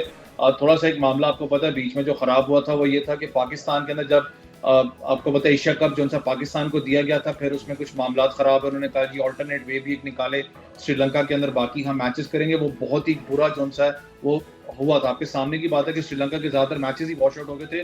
लोगों ने उसको क्रिटिसाइज भी बहुत ज्यादा किया था उस मामले को। लेकिन एक बड़ी जिम्मेदारी है जब आप चेयरमैनशिप की बात करते हैं। टोटल 16 मेंबर्स आईसीसी के, जिसमें से 15 ने इनको वोट दिया है। एक जो मेंबर है वो बिल्कुल खामोश रहा, वो पाकिस्तान की बात करें, वो देख रहे थे कि क्या है इसमें। और ऑब्वियसली वो बनता भी था कि जिस तरीके से जय शाह की एक लॉबिंग अच्छी रही है पूरे क्रिकेट के अंदर, इंडिया की आपको पता है बड़ी स्ट्रॉन्ग लॉबिंग रहती है, फुटप्रिंट्स रहते हैं। लेकिन सबसे बड़ी जो जिम्मेदारी इस वक्त जो देखी जाएगी, ऐसा आईसीसी चेयरमैन या जय शाह की तरफ लोग देख रहे होंगे, वो है जो चैंपियंस ट्रॉफी पाकिस्तान के अंदर अगले साल ऑर्गेनाइज होनी है। आपको पता है बजट भी अलॉट हो चुका है, पाकिस्तान ने अपना स्केड्यूल भी आईसीसी को भिजवा दिया। जो मैच स्केड्यूल की बात करें, एक आम सवाल है, बहुत बड़ा चैलेंज है। चैंपियंस ट्रॉफी की इनेकाद के हवाले से बातें हो रही हैं, इस पर भी बात करेंगे। लेकिन शेखर भाई, आपके ख्याल में आपके जो मद्दे मुकाबिल थे, कोई और क्यों नहीं इस ओहदे के लिए सामने आ सका? बिला मुकाबला ही जय शाह मुंतखब हो गए, जिसके बाद फिर यकीनी तौर पर सवाल तो उठता है। देखिए, जय शाह की जब टर्म खत्म हो रही थी बीसीसीआई में, जो नए कॉन्स्टिट्यूशन के हिसाब से सुप्रीम कोर्ट के, तो उस टाइम पे सुप्रीम कोर्ट ने खुद ही अमेंड कर दिया था अपना कॉन्स्टिट्यूशन। इस तरह का माहौल है भारत में। अगर किसी को कोई गलतफहमी हो कि पाकिस्तान में चैंपियंस ट्रॉफी होगी, किसी को गलतफहमी हो कि पाकिस्तान कुछ क्रिकेट में आगे बढ़ेगा, तो भूल जाइए। मैं यही आपको कह रहा था कि ये भगवान का दिया हुआ एक अवतार है, जिसको हम क्यों सही, आप भी सही है, आप लोगों को भी पता चलना चाहिए किस तरह से। अच्छा, मुझे लग रहा है कि आप भी ज्यादा खुश नहीं है इस फैसले से। नहीं, मैं कहा ना, खुश की तो बात ही नहीं है। आ जाइए ना, आप देख लीजिए किस तरह का माहौल इन्होंने क्रिएट किया हुआ। देखिए, ये जय शाह कुछ नहीं है। जय शाह को तो क्रिकेट की ABCD भी नहीं मालूम है। अच्छा। ये जय शाह के पापा हैं, इतने बड़े व्यक्ति हैं, इतने बड़े कहते हैं, एक और अवतार है, वो दूसरे भगवान के। चंद्रशेखर साहब, जो कहा जाता है कि लॉबिंग बड़ी सख्त है भारत के अंदर, क्रिकेट बोर्ड के अंदर लॉबिंग के तहत आए हैं फिर, क्योंकि कोई उनके मुकाबले में आया ही नहीं है। लॉबिंग, किसी की हिम्मत है सामने आ जाए, आपको घर से उठा करके ले जाएंगे। किसकी हिम्मत है कोई अपना पर्चा भी भर सके? फिर तो हम कह रहे हैं कि आपकी हिम्मत है, आपकी हिम्मत को दाद देनी पड़ेगी कि आप इंडिया में बैठ के ऐसी बात कर रहे हैं। हमारी हिम्मत तो सालों से है, हमने तो सुप्रीम कोर्ट के बड़े केसेस देखे हैं हर तरफ। सुप्रीम कोर्ट को खुद झुकना पड़ा कि जय शाह को अलाउ करना है 2 टर्म और। जय शाह अब यहाँ से खत्म हो रहे हैं तो किसी और के बच्चे को ले आएंगे यहाँ पर और जय शाह जाएंगे वर्ल्ड क्रिकेट को संभालने। और वर्ल्ड क्रिकेट में क्या होगा, मैंने तभी कहा ना, उन बिके हुए मुल्कों को पूछिए, वो मुल्क जो बिक चुके हैं। बिल्कुल ठीक है। मैं अवैस भाई, ये तो लग रहा है कि शेखर भाई भी हमारा ही मुद्दा बयान कर रहे हैं, लेकिन सबसे बड़ा सवाल ये है कि चैंपियंस ट्रॉफी के निकाल जिसकी होस्टिंग पाकिस्तान ने करनी है, कहीं वो भी उचक तो नहीं लिया जाएगा? और कितना जरूरी है मेरिट पे फैसले होना?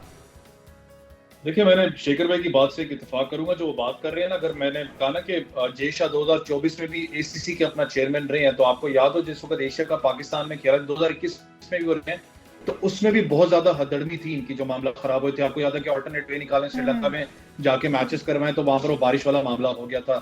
ये बहुत बड़ा एक चैलेंज होगा और इनकी बात से बिल्कुल मैं एग्री भी करता हूँ। जब आप बात करते हैं ब्लैकमेलिंग की, तो आपकी लॉबिंग बड़ी स्ट्रांग होनी चाहिए। कभी भी जब आप आईसीसी की नेशंस की बात करते हैं, और जय शाह का जो ट्रैक रिकॉर्ड है वो कोई ऐसा अच्छा नहीं रहा। अभी भी आप अगर एक पोल अपना इस वक्त इंडिया के अंदर हो रहा था, मैं देख रहा था उस दिन, जो जनरल पब्लिक से किया जा रहा था कि क्या इंडिया को पाकिस्तान में जाके चैंपियंस ट्रॉफी खेलनी चाहिए नहीं खेलनी चाहिए, 78% लोगों ने कहा कि खेलना चाहिए।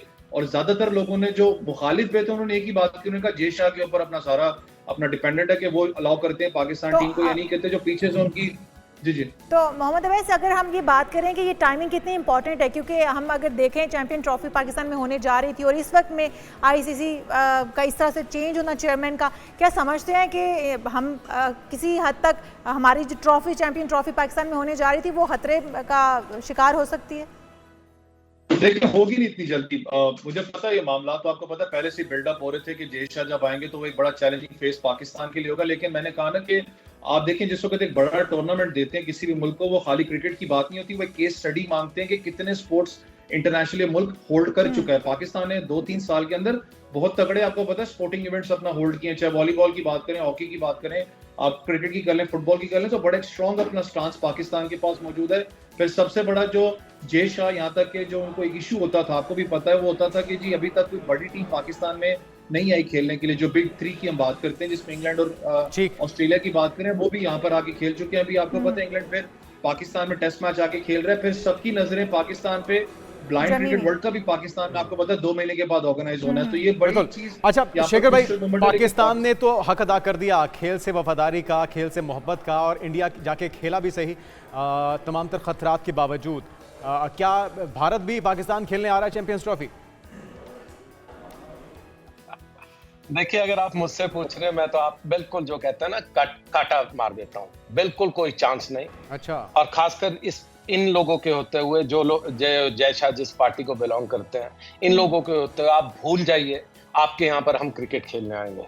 लोग कुछ भी कहें, लोगों का जिस मर्जी तरह का कहते हैं ना, वोटिंग करवा दीजिए कुछ भी, लेकिन लोगों की जज्बात क्या है? क्योंकि पाकिस्तान में तो कभी भी इस तरह से तासुब का मुजाहरा नहीं किया गया। जहां पे खेल की बात है तो वहां पे मोहब्बत देखी गई है, उससे फैन फॉलोइंग देखी गई है। विराट कोहली की शर्टें पहन के लोग यहाँ पे आज भी घूमते हैं, उनको रोका नहीं जाता। तो क्या लोगों के जज्बात की कोई परवाह नहीं वहां पे?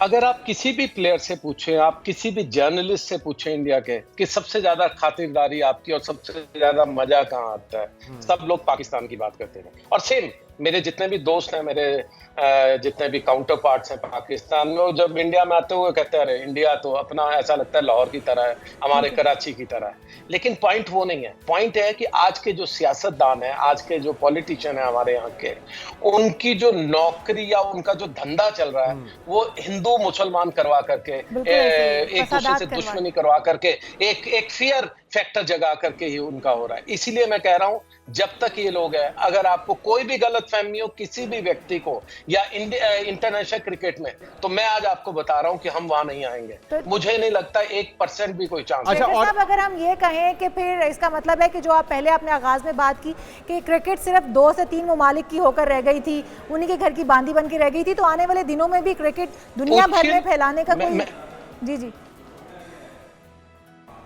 देखिए ना, गलती किसकी है? गलती आपकी है। हमारे पास आते हैं, आप प्यार मोहब्बत दिखाते हैं, अजी दुश्मनी दिखाइए ना। ये तो दुश्मनी का दौर है। आपको एक दूसरे के लिए तैयार किया जा रहा है कि कैसे एक दूसरे के घर में आग लगाई जाए। तो गलती है ऑस्ट्रेलिया, इंग्लैंड की, बाकी कंट्रीज की जो वोट दे रहे हैं। पूछिए उन बिके हुए लोगों से कि पैसे के लिए इतने बिक गए हैं कि आपको क्रिकेट से या प्यार मोहब्बत या ये जो स्पोर्ट्समैन स्पिरिट की बात जो क्रिकेट में की जाती है, जेंटलमैन गेम की, उसको तो आपने किनारे कर दिया।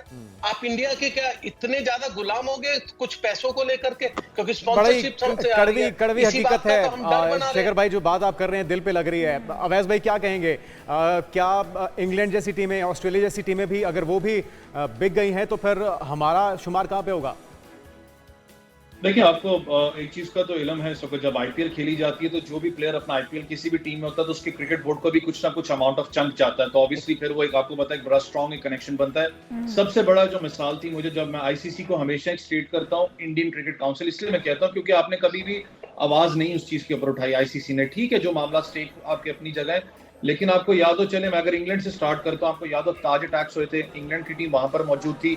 इंग्लैंड की टीम वो टूर छोड़ के वापस गई और वापस आई खेलने के लिए। उन्होंने मना नहीं किया कि हम नहीं खेलेंगे। यहाँ पर होता तो आपको पता जो बवाल बचता है यहाँ पर पाकिस्तान वाले मामले पे जो न्यूजीलैंड ने किया था। Same it is with south Africa. South African players को पैर से बोतलें मारी गई, उन्होंने फील्ड नहीं छोड़ी, फिर भी वो मैच खेल रहे थे। तो ये जो स्टेक होल्डिंग की बात है ना, यहाँ पर पाकिस्तान क्रिकेट बोर्ड का भी जो स्टांस था पाकिस्तान का, जब रिजिड की मैं बात करता हूँ, बड़ा एक अच्छा रहा है कि आपको चैंपियंस ट्रॉफी पाकिस्तान में खेलने आना है तो आप आए। इनकी बात से मैं एग्री जरूर करूंगा कि ये बात में कहीं ना कहीं जय शाह बड़े पंगा जरूर करेंगे, क्योंकि चेयरमैन इस वक्त बन चुके हैं, सबकी नजरें उनके ऊपर होंगी। चेयरमैन अभी तक अगर किसी ने मुकाबले में आने की जरूरत नहीं की अवैस भाई, तो क्या कोई आगे भी करेगा अगर इसी तरह से तासुब का मुजाहरा किया जाता है जय शाह की तरफ से? देखिए, आपको पता है कि अभी थोड़ी सी पीछे खबर चली थी, ऑब्वियसली तस्दीक अपना ये जो मेरे साथी इस वक्त बैठे हैं वो ज्यादा कर सकते हैं इस चीज पर, लेकिन मैंने न्यूज पढ़ी थी कि सुना भी था कि इंडिया ने यहाँ तक कोशिश की है कि जो वर्ल्ड क्रिकेट राइट्स हैं, दुनिया के जो क्रिकेट राइट्स हैं, उनको खरीदा जा सके, लेकिन अनफॉर्चुनेटली वो हो नहीं सका था। तो दैट मींस कि आप अपनी स्टेक तो बिछा रहे हो ना यहाँ पर। अगर जी तो चंद्रशेखर साहब, आपसे फिर जानना चाहेंगे फिर हो क्या सकता है, बेहतरी क्रिकेट में किस तरह से लाई जाएगी, कोई आसार है? बाकी देखेंगे बाकी के मुल्क, खासकर वो 15 मुल्क जो भारत की तरफ देखते हैं कि पैसा ये ला रहे हैं, ये इनके गुलाम हम बनेंगे। पहली बात, इकट्ठे हो जाइए। सबसे बड़ी बात है कि क्रिकेट को प्रमोट कीजिए। आज भारत ठीक वैसा 70s के कैरी पैकर की तरह है। अगर आप इनका साथ नहीं दोगे, क्रिकेट को तोड़ देंगे। हम क्रिकेट अपनी आईपीएल करके दिखा दिया कि सबको गुलाम बना दिया। आज सभी प्लेयर अपनी कंट्री को छोड़ करके रिटायरमेंट लेकर के आईपीएल खेलने को तैयार हो जाएंगे अगर एक बार इशारा मिल जाए तो, क्योंकि इतना पैसा है। तो पहली चीज, इस मोनोपोली को आपको तोड़ना होगा। और दूसरी बात, ये जो एक डर का फियर फैक्टर, मुझे नहीं मालूम भारत में हो या कुछ हो, कंट्री में रहने वालों का अलग है, सियासतदानों का, लेकिन ये फियर फैक्टर वर्ल्ड क्रिकेट में क्यों है? क्या आप इकट्ठे मिलकर के, क्या आप इकट्ठा इतना पैसा नहीं कर सकते? क्या इससे पहले क्रिकेट नहीं चल रही थी? बिल्कुल सही बात है चंद्रशेखर। हमारे साथ मौजूद थे सैयद मोहम्मद अवैस मौजूद थे। और पैसे के लिए नहीं, क्रिकेट की बेहतरी के लिए काम करना होगा। और अब भारी जिम्मेदारी है, सबकी नजरें जय शाह पर हैं। अगर आपने इसमें मेरिट को मलूज़े खातिर ना रखा और तासुब का मुजाहरा किया तो फिर एक वक्त आएगा कि आप इस ओहदे से ना सिर्फ आपको हटना पड़ेगा बल्कि इंडियन क्रिकेट को भी उससे नुकसान पहुंच सकता है। और ये हर तरह उम्मीद करते हैं हर बार की तरह भारतीय शेवा भी है, लेकिन हम ये सोच सकते हैं कि आने वाले दिन जो बेहतरी लेकर आएंगे। हम यहाँ पर एक शॉर्ट ब्रेक लेंगे, आपकी हिम्मत जाएगा। Stay with us.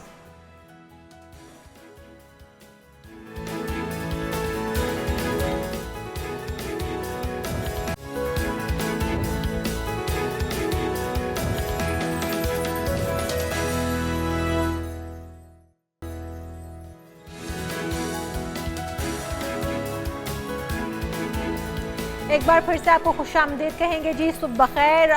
ये उम्मीद करते हैं कि आपकी सुबह बहुत अच्छी गुजर रही होगी। हम बात करते हैं कि वेट बहुत ज़्यादा हो जाना, बार बार फिटनेस की बात तो करते हैं, लेकिन आज हम कुछ बात करने जा रहे हैं डिफरेंट टॉपिक पे कि जब आपका वेट बहुत ज़्यादा हो जाता है तो लोग आपको तनकीद का निशाना बनाते हैं, लोग तरह तरह की बातें कसने लगते हैं और आपको बजाय इसके कि कंसोल करें, आपको बॉडी शेमिंग की तरफ ले जाते हैं और आपका मोराल जो बिल्कुल डाउन कर देते हैं। ऐसे लोगों को भी थोड़ा समझने की ज़रूरत है। लोगों को तो शायद इसकी समझ ना पाए, लेकिन ऐसे लोग जो इन तमाम चैलेंजेस का मुकाबला कर रहे हैं वो लायक तहसीन है। तो आज हमारे स्टूडियोज़ में एक बहुत ही ख़ास मेहमान मौजूद हैं जो कि इन्फ्लुएंसर भी हैं, टिकटॉकर भी हैं, MBBS डॉक्टर भी हैं और इसके साथ साथ एक सिंगल मदर भी हैं। तो इन सारी चीज़ों को वो किस तरह से एक साथ लेकर चलती हैं, किन किन चैलेंजेस का उन्हें सामना होता है और किस तरह से वो एक कामयाब ज़िंदगी गुजार पा रही हैं, उनका तारुफ आपसे करवा देते हैं। रूबी मलिक साहब हमारे साथ स्टूडियोज़ में मौजूद हैं, वेलकम कहेंगे आपको पाकिस्तान मॉर्निंग में। हाल है आपका? ठीक है, अल्लाह का शुक्र। आप बताइए कैसी हैं? ठीक है, अल्लाह का बड़ा तो एक साथ इतनी जिम्मेदारियां, इतने चैलेंजेस और फिर जो माशरे की एक तनकीद होती है, किस तरह करती हैं उसका सामना? लोगों की तो आदत है तनकीद करना। हाँ, बेसिकली जो है लोग किसी भी हाल में किसी को कुछ नहीं रहने देते। बिल्कुल ठीक है। अगर आप बहुत ही पतले दुबले बंदे को देखेंगे तो उसके बारे में भी गलत बात करेंगे, ये टांगड़ी नजर आ रहा है, ये चूहे की तरह इसकी शेप है, ये ढांचा कहाँ से आ गया। सही बात है। इसी तरह जब कोई मोटा बंदा जाता है तो कहेंगे ये ड्रम कहाँ से आ रहा है, ये जो है अंडा मोटा तंदूर कहाँ से आ रहा है। मतलब लुक लाइक ऐसी कई चीज़ें हमें रोज़मर्रा की ज़िंदगी में करना आता है सामने में आता है। रूबी, ये हम लोगों की हम देखें तो हमारी सोसाइटी ऐसी है कि तनकीद का निशाना बिला वजह भी बनाया जाता है। चाहे आप बहुत कुछ अच्छा भी कर रहे हैं तब भी आप तनकीद अच्छे में से भी बुरा पहलू निकाल लेते हैं हम। हमारी ये खासियत है। आप किस तरह से इन चीज़ों को फेस कर रहे हैं और फिर आप एक सिंगल मदर भी हैं और आप अपनी जॉब को भी, फिर आप टिकटॉक भी बनाती हैं और दुनिया जहाँ पे इतनी डिप्रेशन का शिकार है उनके चेहरों पर हंसी भी लाती हैं, आप किस तरह से मैनेज कर लेती हैं? जी 2019 में जब कोविड आया था ना तो हमारी ड्यूटी बहुत टफ हो गई थी। मतलब इतनी ज़्यादा टफ हो गई थी कि हमें जो किट्स दी जाती थी पहनने के लिए वो डबल ट्रिपल होती थी। उसमें स्वेटिंग आके हम खुद ही जो है ना कहते हैं एक जिन्नुमा शक्लें बना के फिर रहे होते थे। तो तभी भी लोग हमें तनकीद का ही निशाना बनाते थे। तो जब घर आना तो घर वाले अवॉइड करते थे, कोई कोविड कोरोना वायरस ना ले आया हो साथ, या कोई ऐसी बात ना होगी। तो उन दिनों मैंने ऐसी प्राइवेट वीडियोस बनाना शुरू कर दी कि टिकटॉक पे कि जरा जहन चेंज हो जाए। तो वो बनाते बनाते बच्चों ने शरारत से, मेरे भांजे भांजियों ने ना अपलोड कर दी पब्लिकली। अच्छा। तो वो मतलब वायरल हो गई। उसको जब देखा ना तो एक फेम की अपनी ही बात होती है। तो मैंने अपनी अम्मा के पास बैठ के कहा, मैंने कहा अम्मा बाय प्रोफेशन में डॉक्टर हूँ, लोग बातें ना करें। कहती बेटे लोगों की तो काम है बातें करनी, अगर आपके दिल को अच्छा लग रहा है तो आप करें। फैमिली ने सपोर्ट किया आपको? फैमिली ने मतलब मेरी माँ ने सपोर्ट किया। बाकी तो फैमिली सोशल मीडिया को पसंद ही ना करते। और बच्चों का रिस्पांस क्या था? अल्हम्दुलिल्लाह बच्चे बहुत, बल्कि बच्चे अगर नई वीडियो नहीं आती थी तो फोन करते थे अमेरिका से, मम्मा नई कोई वीडियो नहीं आ रही है आपकी। अच्छा। तो ज़्यादा मेरा फ़नी कंटेंट होता था। तो मैंने गौर किया, जो मैं बड़ी पॉजिटिव बात कर रही हूँ, कि लोग ना अपने आप को छुपाते हैं। इंसान को अपने आप को छुपाना नहीं चाहिए। मैं जो हूँ, मैं अल्हम्दुलिल्लाह अल्लाह ने मुझे बनाया है, मेरी 2 आंखें, 2 हाथ हैं, 2 कान हैं, 2 टांगे। अल्हम्दुलिल्लाह उन लोगों को देखे जो मजूर हैं। हम लोग अल्लाह का बड़ा शुक्र अदा करते हैं कि हमें अल्लाह ताला ने सही और सलामत पैदा किया। कभी फिक्रे कसने के ऊपर, कभी इस तरह का आपको मतलब बातें सुनने गुस्सा आता है, जवाब देते हैं या इग्नोर कर देते हैं? मुझे बड़ा बुरा लगता था जब मैं मतलब देखती थी लोग कह रहे हैं, मतलब अक्सर मर्द हजरात, मैं जेन्युइन आपको बात कहूँगी कि मर्द हजरात, मतलब लेडीज़ के ऊपर भी आऊँगी मैं, मर्द हजरात क्या करते हैं पीछे से आवाज़ लगा देंगे, मतलब उल्टी सीधी बात कर देंगे, फिक्रे कस देंगे। ये ज़्यादा होता है अंदरून शहर की तरफ।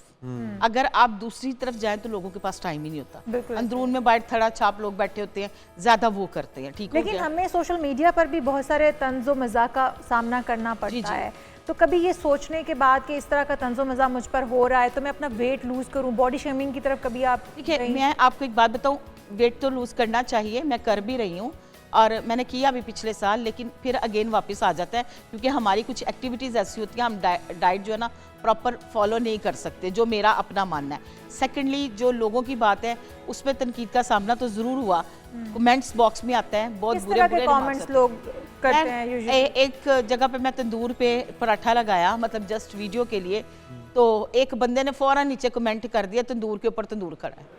मतलब लुक लाइक देखना, मुझे तंदूर बना दिया। अब मैं चलता फिरता इंसान हूँ, मुझे गुस्सा भी बहुत आया, हंसी भी आई कि हमारा आज जो सोच है वो कैसी है।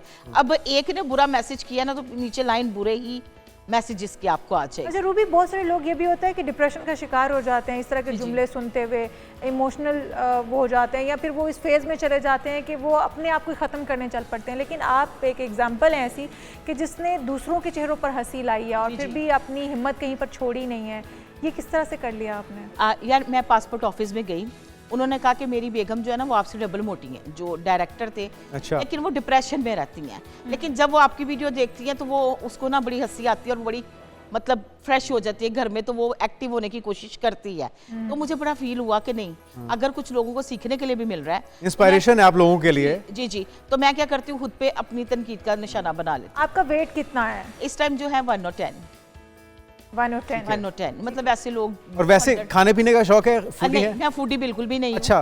बिल्कुल भी फूडी नहीं हूँ, लेकिन खाना पीना जो है वो किस मतलब जैसे हम वीडियोस में दिखाते नॉर्मल जितना लोग normal, खाना खाते हैं मतलब उतना ही शायद खाना आपसे भी कम हो। तो शादी अच्छा। से पहले भी आपका वेट नहीं, ज्यादा शादी था से या पहले शादी? तो मेरा था तकरीबन 62 kg, और मेरे बच्चे होने के बाद मेरे हस्बैंड की डेथ हो गई थी। उसके बाद मेरा वेट एक्सटेंड हुआ है, मेरी 2 सर्जरी हुई हैं तकरीबन 3 साल पहले।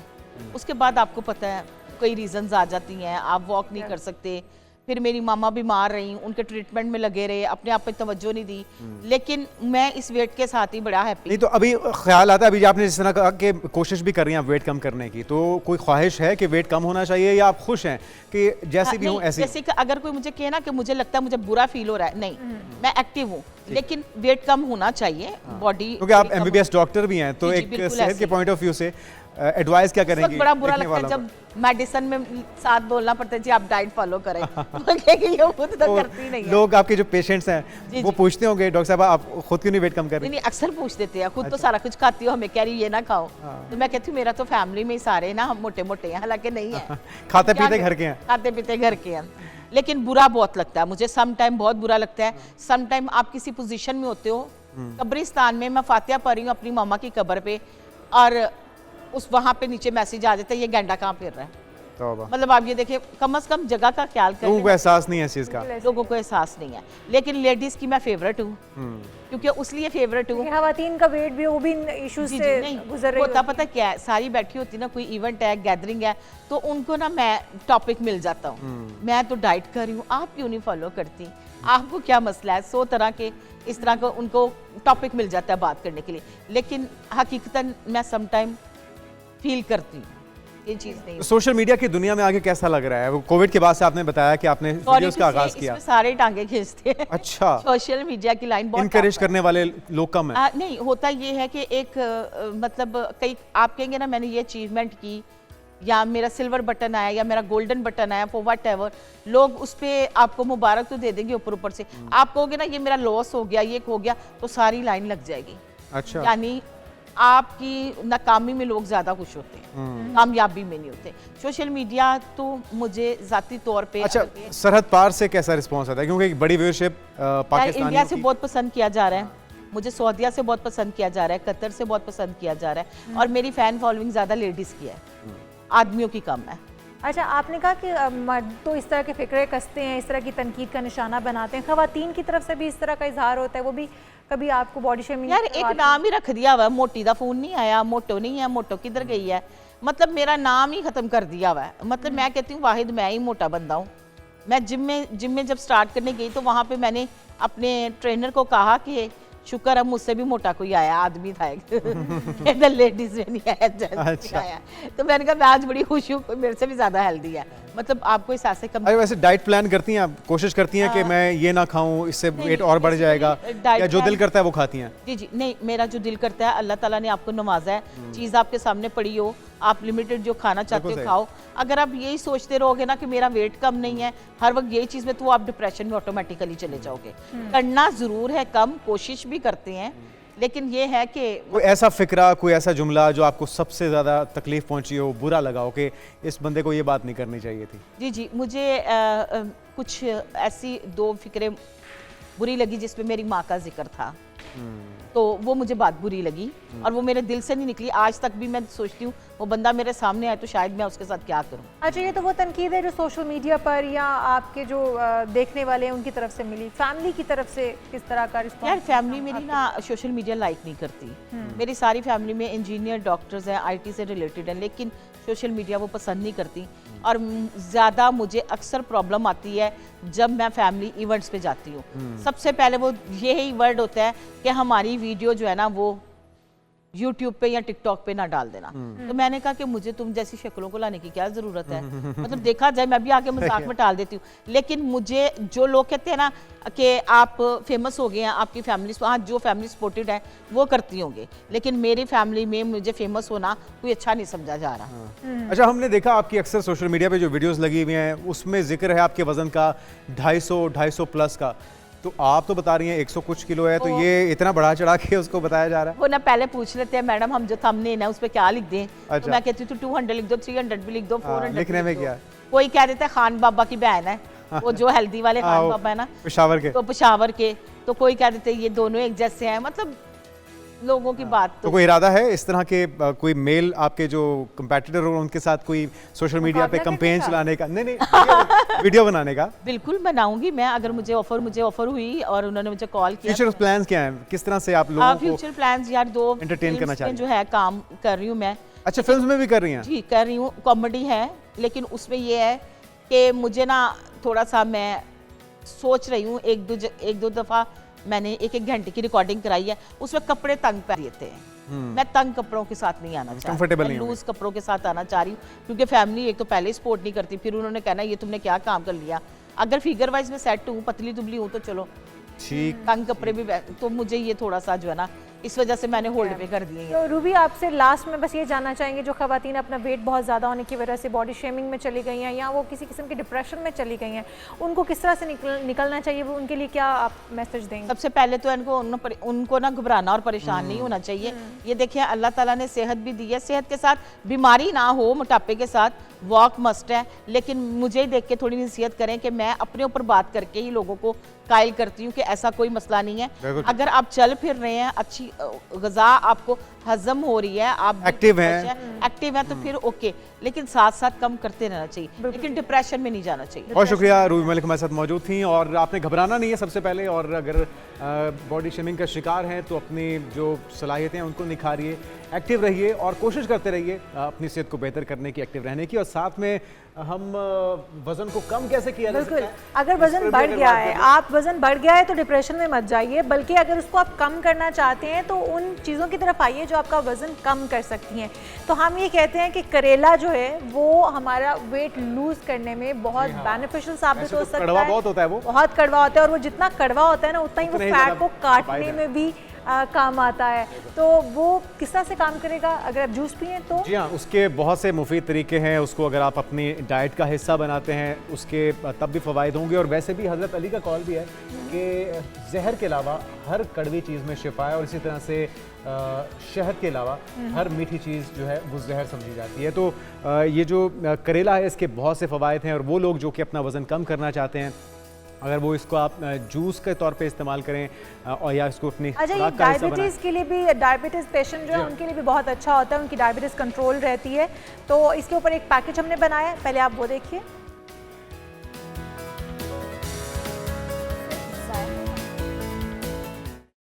सिफात भी रखती है जिससे इंसानी जिस्म पर अच्छे असरात भी मुरतब होते हैं। मौसम गर्मा में मशरूबात और ठंडे पानी के बकसरत इस्तेमाल से मैदे की रतूबत कमज़ोर पड़ जाती है। करेला इसके लिए मुअस्सर ग़िज़ाई और दवाई अफादियत का हामिल है। 100 से लेकर 250 ग्राम तक सालम करेले कूटकर उनका पानी 2-3 हफ्ते इस्तेमाल करने से मैदे का फेल दुरुस्त हो जाता है।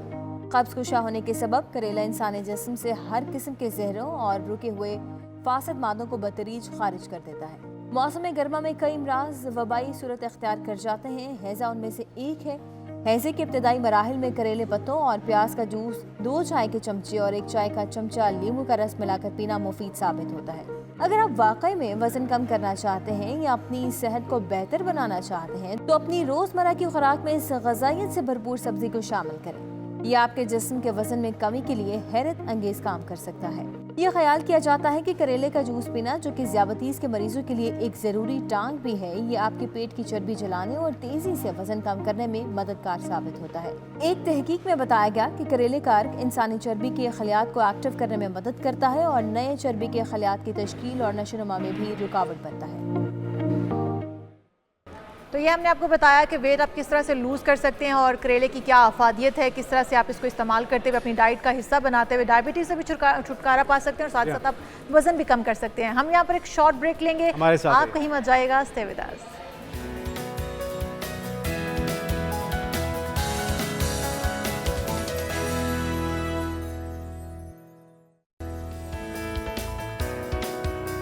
नाज़रीन, ब्रेक के बाद आपको कहेंगे खुशामदीद। और हर पाकिस्तानी का नाज़रीन यही मसला है कि वो डिप्रेशन का शिकार है और उसे यकीनी तौर पे किसी ख़ास वजह की ज़रूरत नहीं है। जो ओवरऑल माहौल बना हुआ है, चाहे वो सियासी हालात हों, चाहे वो माशी हालात हों, चाहे वो ज़िम्मेदारियाँ हों, महंगाई का रोना हो, बिजली के बिलों का रोना हो, मतलब एक लंबी चौड़ी लिस्ट है इशाल जिसकी वजह से हर पाकिस्तानी किसी न किसी परेशान मसले का है, शिकार है। और अब डिप्रेशन तो का बिला शिकार तफरीक, पहले ये था कि जो अपर क्लास थी, जो लीड क्लास थी, उनके मसाइल ये समझते थे लोअर क्लास वाले के शायद कम होंगे, लेकिन अभी बिला तफरीक सभी को एक जैसे कमोबेश चैलेंजेस का सामना है, तो सभी अपना अपना रोना रहा है। लेकिन असल सवाल ये कि इन चैलेंजेस के बावजूद आपने डिप्रेशन में नहीं जाना और पॉजिटिव कैसे रहना है, ये सबसे बड़ा हम लोग नेगेटिव बहुत जल्दी हो जाते हैं। हम किसी भी चीज़ को लेकर, किसी भी वजह को लेकर हम बहुत जल्दी नेगेटिव थॉट्स हमारे माइंड में आनी शुरू हो जाती हैं।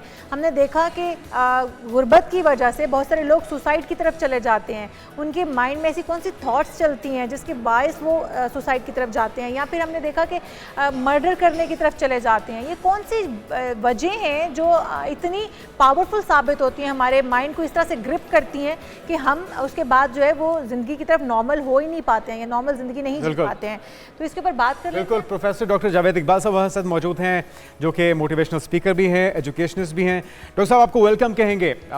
ये जो मसला है मजमूई तौर पर, वैसे तो एक जो लहर आई थी कोविड की, उसके बाद बहुत ज़्यादा लोग पूरी दुनिया में ही डिप्रेशन का शिकार हुए, लेकिन अगर हम बात करते हैं अपने आसपास के उन नेमतों की जो अल्लाह ताला ने हमें दी है, तो आपको लगता है कि किसी हद तक हम इन मसाइल से छुटकारा हासिल कर सकते हैं? और सिर्फ देखने की ज़रूरत होती है, एक्नॉलेजमेंट की ज़रूरत होती है, पहचानने की ज़रूरत होती है कि हमारे पास बहुत कुछ है। जी बहुत शुक्रिया। देखिए, हमारा जो माइंड है ना, वो इस तरह काम करता है कि हम डाटा बाहर से लेते हैं और उस डाटा को हम प्रोसेस करते हैं और प्रोसेस करके फिर अपना वर्ल्ड व्यू बनाते हैं, अपना एक नज़रिया बनाते हैं। हमारे अजाबों में से जो एक बहुत बड़ा अजाब है वो इंफॉर्मेशन का तूफान है, बहुत ज़्यादा। बिल्कुल। और उसमें आप बुरा मत मनाइएगा, जो हमारा मीडिया है, सारे आप लोग भी, और सोशल मीडिया, ये बहुत रिस्पॉन्सिबल हैं।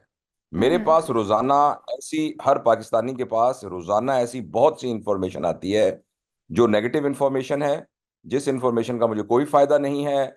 फलां जगह पर 6 बंदों ने खुदकुशी कर ली, फलां जगह के ऊपर किसी बंदे ने इस तरह करके डाका मार दिया। कुछ ऐसी खबरें मुझे मिलती रहती हैं जो मुझे एक्चुअली मेरा इशू नहीं है डायरेक्टली, मेरे रोज़मर्रा ज़िंदगी से उसका कोई ताल्लुक नहीं है। फलां ने ये ट्वीट कर दी, फलां ने ये बयान दे दिया, फलां ने कहा फलां को जेल में रखना है, फलां ने कहा नहीं फलां को जेल से निकालना है, फलां लोगों ने इस तरह की जो बातें हैं जिनका मेरी जिंदगी से डायरेक्ट कोई ताल्लुक नहीं है, वो जबरदस्ती मेरे ऊपर रोजाना ठोसी जाती हैं, जिसकी वजह से कंटिन्यूअसली एक नेगेटिविटी दिमाग में आना शुरू हो जाती है।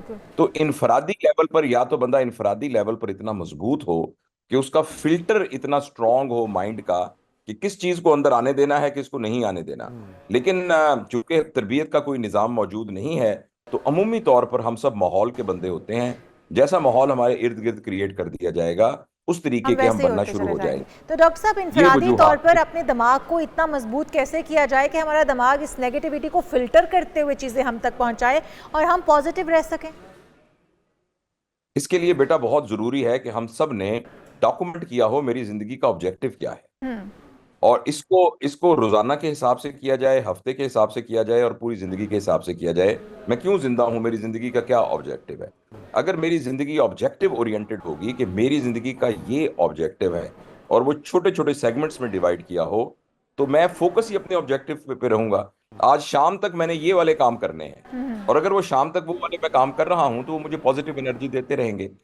अगले 1 साल के लिए मैंने ये वाले काम करने हैं, तो उसमें बैरूनी अवामिल जो हैं, अगर किसी चीज की महंगाई हो रही है, किसी चीज में कोई और प्रॉब्लम हो रहा है, टैक्स ज्यादा लग रहा है, तो मैं जाहिर है उसकी एडजस्टमेंट साथ करूंगा। हमारी जिंदगी ऑब्जेक्टिव ओरिएंटेड नहीं है। आप 100 बंदे जो है ना, आपके दफ्तर में जितने लोग बैठे हैं, सबसे आज साथ जाते हुए पूछ के जाइएगा, क्या बताइए आपकी जिंदगी का क्या ऑब्जेक्टिव है। तो हम सबको बिल्कुल कोई कॉन्फिडेंटली पता नहीं है मेरी जिंदगी का क्या ऑब्जेक्टिव है। तो हमें जिंदगी को ऑब्जेक्टिव ओरिएंटेड अगर हम कर लें तो हमारा फोकस ऑब्जेक्टिव की तरफ हो जाता है, और जो डिस्ट्रैक्शंस हैं वो हमें तंग नहीं करती। फिर हमें लाइफ जीने के लिए एक लाइन मिलनी ज़रूरी है कि हमें पता हो कि हम किस लाइन पर चलकर और हमारा मकसद क्या है। लेकिन डॉक्टर साहब, आपने सोशल मीडिया की भी बात की कि हमारे तक ऐसी इंफॉर्मेशन पहुंचा दी जाती है जो कि हमारे लिए ज़रूरी भी नहीं होती, हमें उसकी ज़रूरत नहीं है, वो जानना हमारे लिए ज़रूरी नहीं है। लेकिन जहाँ तक बात है बिजली महंगी हो रही है या चीज़ें महंगी हो रही हैं, ये हमारी ज़रूरत की अशिया हैं। एक बंदा जो दिहाड़ीदार मजदूर है या एक कमाने वाला है, जो जॉब वाला बंदा है, उसके लिए तो बहुत ज़रूरी है जानना कि इस वक्त कीमतें कहाँ पर जा रही हैं और उसकी जेब कितनी इजाज़त देती है, वही वजह उसके डिप्रेशन की बन जाती है। तो वो क्या लाइल्मी में रह सकता है, क्या जी सकता है उससे बेहतर ज़िंदगी? बस इस सिलसिले में हम कुछ देखें ना, एक तो है कि हम इसकी वजह से इल्म हासिल करें और मजीद परेशान होना शुरू कर दें। एक ये है कि इसके लिए इनफरादी और इज्तिमाई कोशिश की जाए।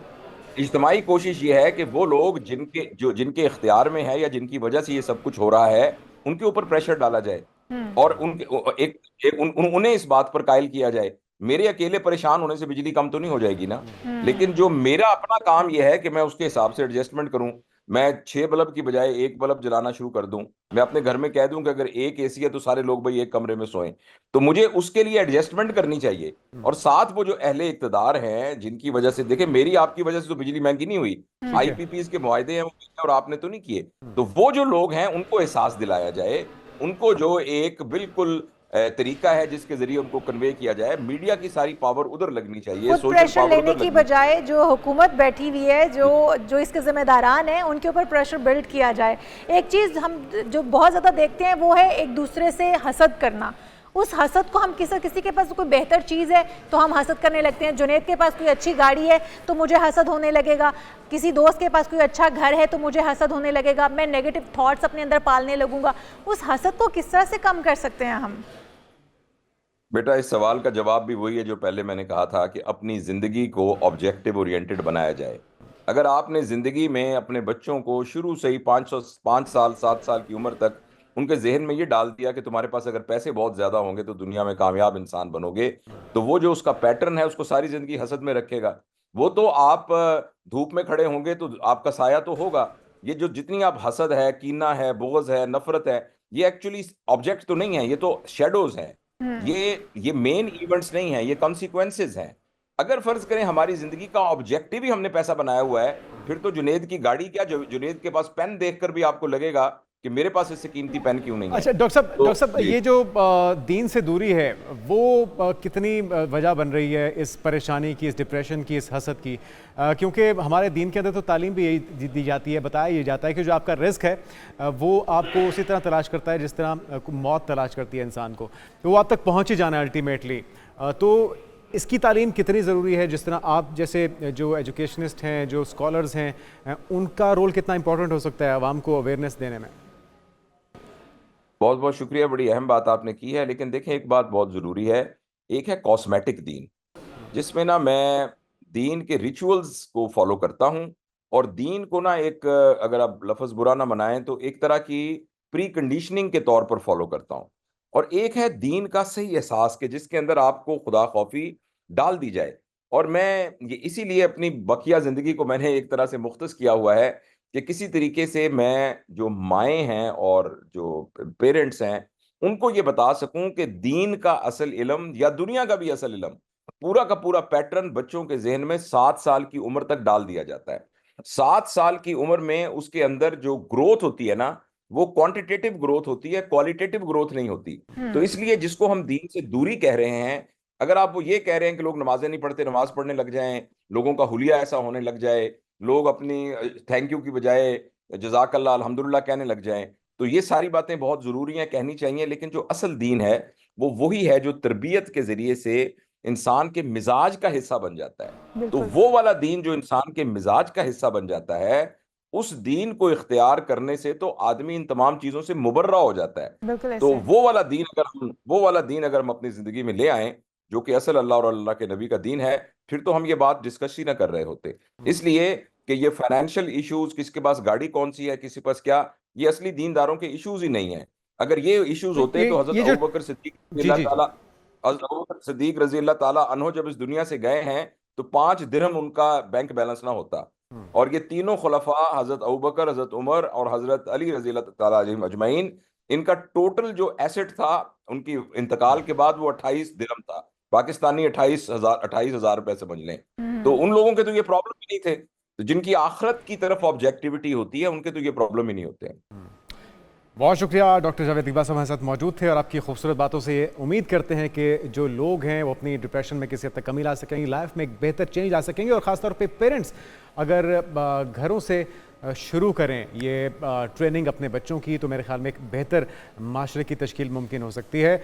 और कुछ बात हो जा रही, अभी आप बात कर रही थी कि जो लोग हैं वो दूसरों के पास कोई अच्छी चीज़ बर्दाश्त नहीं कर सकते, तो एक अच्छी चीज़ का इजाफा भी होने जा रहा है, एक लॉन्चिंग होने जा रही है। बिल्कुल ऐसा ही है, जहाँ पर हम कहते हैं कि चादर देकर पाँव फैलाओ, वहाँ पर कुछ ऐसे अवामिल हैं जो हमें चादर से बाहर पाँव फैलाने पर मजबूर कर देते हैं। आईफोन 16 कब लॉन्च किया जाएगा, इसकी तारीख सामने आई है। टेक्नोलॉजी कंपनी एप्पल ने अपने आईफोन 16 की रुनुमाई की तारीख का ऐलान किया है जी, और कंपनी की जानिब से नई जनरेशन की फ्लैगशिप डिवाइस की रुनुमाई कैलिफोर्निया में कायम हेडक्वार्टर में 9 सितंबर को होने जा रही है। फिर हम देखें एक बार फिर से लंबी लंबी लाइनें लगी होंगी, और तकरीब में एप्पल अपने जदीद आईफोन और विजन की रुनुमाई रिवायती तौर पर सितंबर में करता है। इस मौके पर कंपनी की जानिब से नई जनरेशन की एप्पल वॉच भी मुतारिफ कराए जाने का इम्कान है, और इसके साथ साथ दीगर जो फ़ोन साज हरीफों के बरक्स एप्पल अपने फ़ोन में पेश किए जाने वाले फीचर्स की मालूमात खुफिया रखता है ताकि कोई उसे कॉपी ना कर ले। बिल्कुल ऐसा ही है, लेकिन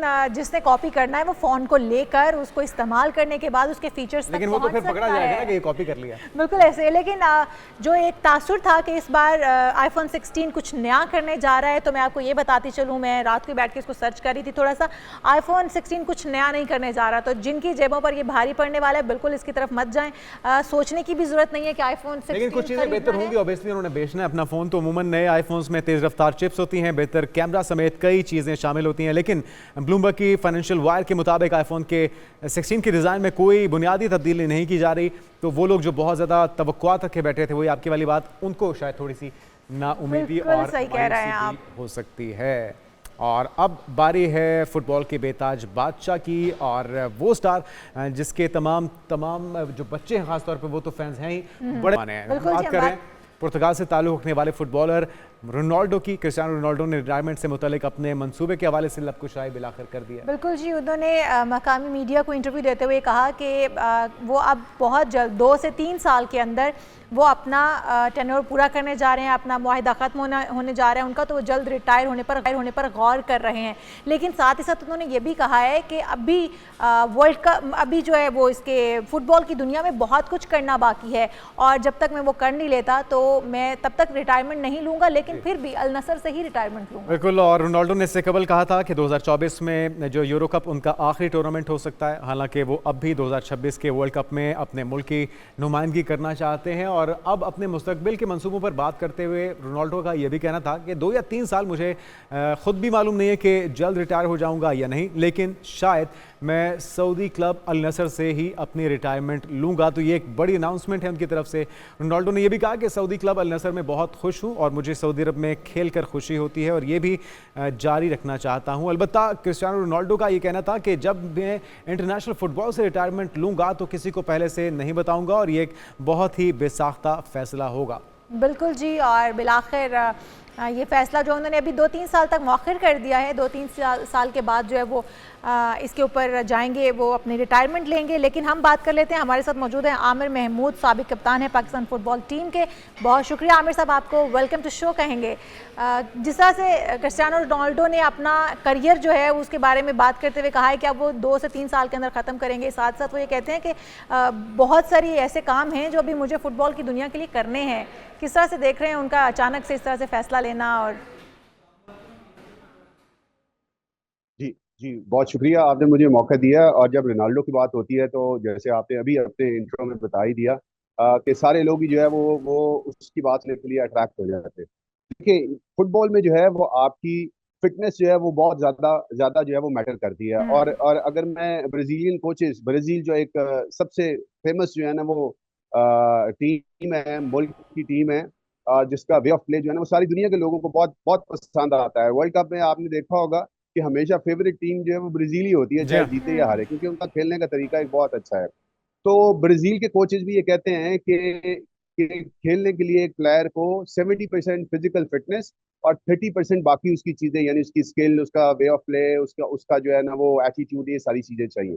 तो जब तक रोनाल्डो की फिटनेस है, ये उसने अपने इंटरव्यू में भी कहा कि जब तक उसकी फिटनेस है वो खेलता रहेगा। और उसके 2-3 ड्रीम्स हैं जो वो पूरा करना चाहता है। और आपने अब नेक्स्ट वर्ल्ड कप की भी बात कर दी, बिल्कुल सही है। 2026 में जी नया जो अगला वर्ल्ड कप जो है वो होने जा रहा है, 22 में हुआ था कतर में, और अब 4 साल बाद 26 में होगा, 26 में UAE, मैक्सिको और कनाडा में जी ये होने जा रहा है। और इसमें नई बात ये भी है कि इसमें 32 टीम्स के बजाय 48 टीम जो है ना वो कर दी है। तो रोनाल्डो चाहता है कि एक तो वो वर्ल्ड कप खेले और अपनी फिटनेस जो है ना वो बरकरार रखे। दूसरा जो उसका बेटा है रोनाल्डो जूनियर जो है, ये भी उसकी एक ख्वाहिश है कि वो उसके साथ भी, मतलब अभी वो 14 का हो गया है और वो 2 साल में फिर वो 16 का भी हो जाएगा, तो ये भी वो ख्वाहिश रखता है कि अगर मैं और मेरा बेटा एक ही टीम में हो, रोनाल्डो और रोनाल्डो जूनियर जो है ना वो इकट्ठे भी किसी क्लब में खेल सके। अच्छा, तो आमिर साहब रोनाल्डो की अभी उम्र हम देखें तो 39 साल है सिर्फ, कि वो प्रमोट करना चाहते। जी आमिर साहब 39 साल रोनाल्डो जो है वो बहुत जल्द हो गया है। और ये तो ठीक जो उम्र होती है फुटबॉलर के लिए वो क्या होती है, कब तक वो खेल सकता है? देखिए, अभी मैंने कहा कि जब तक उनकी फिटनेस है, जब तक वो फिजिकली फिट है और इस काबिल है कि वो खेल सके, तो वो खेलता रहेगा। वैसे एज तो आप देखें 30 में भी कोई रिटायर हो जाता है, कोई 35 में भी रिटायर हो जाता है। अब यूनिक बात जो रोनाल्डो की है और ये मेसी की भी है, अगर मैं आपसे शेयर करूं कि इन्होंने 5 वर्ल्ड कप खेल लिए हैं, यानी 2006, 2010, 14, 18 और 2022 के वर्ल्ड कप, यानी 5 वर्ल्ड कप खेलने का मतलब ये है कि 20 इयर्स हो गए हैं इनको अपनी फिटनेस को बरकरार रखते हुए और खेलते हुए। और अगर ये छठा वर्ल्ड कप भी खेल जाते हैं तो ये भी वर्ल्ड रिकॉर्ड हो जाएगा कि दुनिया में 6 वर्ल्ड कप खेलने वाले भी जो है ना वो लोग होंगे। और ये इसने अपने इंटरव्यू में भी कहा कि मैं जो टारगेट करता हूँ वो 1000 गोल्स का टारगेट कर रहा हूँ। पहले 900 करूंगा और फिर 1000 गोल्स, और मेरे सारे गोल जो है वो रिकॉर्ड पे होंगे। मतलब अगर हम मैराडोना की, अच्छा आमिर साहब, हम दुनिया फुटबॉल की बात करें तो बहुत से बड़े बड़े प्लेयर्स गुजरे हैं जिनको साला साल याद रखा जाता है, लेकिन रोनाल्डो की अपनी क्लास है, जो उसकी मकबूलियत है, जो उसकी फैन फॉलोइंग है, उसका शायद मुकाबला करना किसी और के साथ मुनासिब नहीं होगा। वो क्या खास क्वालिटीज हैं, वो क्या खसूसियात है जिसकी वजह से रोनाल्डो आज इस मुकाम पे है? जी, एक तो सबसे इम्पोर्टेंट चीज देखें, जब भी आप फुटबॉल देख रहे होते हैं और आपने जो है वो गौर किया होगा कि गोल करने वाला जो है ना वो हमेशा हमें बहुत अच्छा लगता है। चाहे कि 11 प्लेयर्स खेल रहे हैं, लेकिन उसमें जो स्कोर करता है या गोल करता है वो हमें जो है ना वो बहुत अच्छा भी लगता है और वो फेमस भी होता है। तो रोनाल्डो एक गोल स्कोरर है और उसने जो है ना वो कई दफा best player of the year का जो है ना वो रिकॉर्ड बनाया और वो प्राइज भी जीता है। एक तो ये उसकी चीज है, और दूसरी चीज ये है कि वो बहुत हम्बल है। मतलब वो अपने इंटरव्यू में खुद ये बताता है कि इतनी सख्तियों से वो गुजरा है कि अब जो मुश्किलात हैं वो उसको मुश्किलात लगती नहीं है और वो हर किस्म के माहौल में हैप्पी रहता है। जैसे अल नसर के अंदर खेलना जो है वो एक बड़ा मुश्किल फैसला था, क्योंकि एक इतने बड़े स्टार के लिए एक आम सी लीग के अंदर जाना ये एक मुश्किल फैसला था। लेकिन साहब, आपने कहा कि रोनाल्डो बड़ा हम्बल और बड़ा काइंड बंदा है, सऊदी फुटबॉल को प्रमोट करने के लिए। जिस तरह से आपने पर्सनैलिटी की भी बात की कि एक ये फैक्टर भी है। हम अगर रोनाल्डो के इंटरव्यूज़ देखें तो वो बड़ा बरमिला इस बात का इजहार करते हैं। हम तो यहाँ पर बात करते हैं कि हमारे हीरोज़ को या हमारे जो स्पोर्ट्समैन हैं उनको उतनी फैसिलिटीज़ नहीं मिलती। तो रोनाल्डो अगर अपने बारे में बता रहा होता तो वो बाकायदा ये कहता है कि मेरे पास शूज़ ख़रीदने के लिए भी पैसे नहीं थे और मेरी माँ ने किस तरह से मेहनत करके और मुझे वो शूज़ लेकर दिए जिससे मैं गेम में उतर सकता था। तो वो यकीनी तौर पर मेहनत बहुत है उसके पीछे, और जिस तरह उसकी पर्सनैलिटी है। और फिर आपने देखा होगा कि रोनाल्डो ने जब अपना YouTube चैनल बनाया तो कितने घंटों में वो कितनी सक्सेस हासिल कर गया, कितने सब्सक्राइबर थे, 7 करोड़ से ज्यादा, 7 करोड़ से ज्यादा। और एक चीज जी एक बात जो मैं मुझे जो फील होता है, और मैं शायद ये एक इंकशाफ करने वाला हूँ कि आपने उसके इंटरव्यू में ये भी बात सुनी होगी कि उसको जो सऊदी अरेबिया की जो जगह है, जो सऊदी अरेबिया कंट्री है, वो बड़ा होली लगता है और बड़ी स्पिरिचुअल एक उसको जो है ना वो स्पिरिट आती है। तो मेरा ख्याल है कि अगर उसको इंशाल्लाह इस्लाम की दावत दी जाएगी तो वो कोई पता नहीं कि वो अगले आने वाले 2 साल और 3 साल जो वहाँ गुजारने जा रहा है, तो इंशाल्लाह वो एक बीइंग इस्लाम कबूल करने के बाद बीइंग मुस्लिम जो है ना वो वहाँ से रिटायर हो। चलिए, आपने ख्वाहिश का इज़हार किया, हम इस पे आमीन नहीं कह सकते हैं। ओवरऑल अगर देखा जाए, बहुत शुक्रिया। हमारे साथ मौजूद थे आमिर महमूद साहब, साबिक कप्तान पाकिस्तान फुटबॉल फेडरेशन। और अगर बात की जाए रोनाल्डो की कामयाबियों की तो 7 दिन में 51 मिलियन से ज़्यादा सब्सक्राइबर्स, और अब तो जिस वक्त हम आपको खबर दे रहे हैं इसमें कई गुना मजीद इजाफा भी हो चुका है।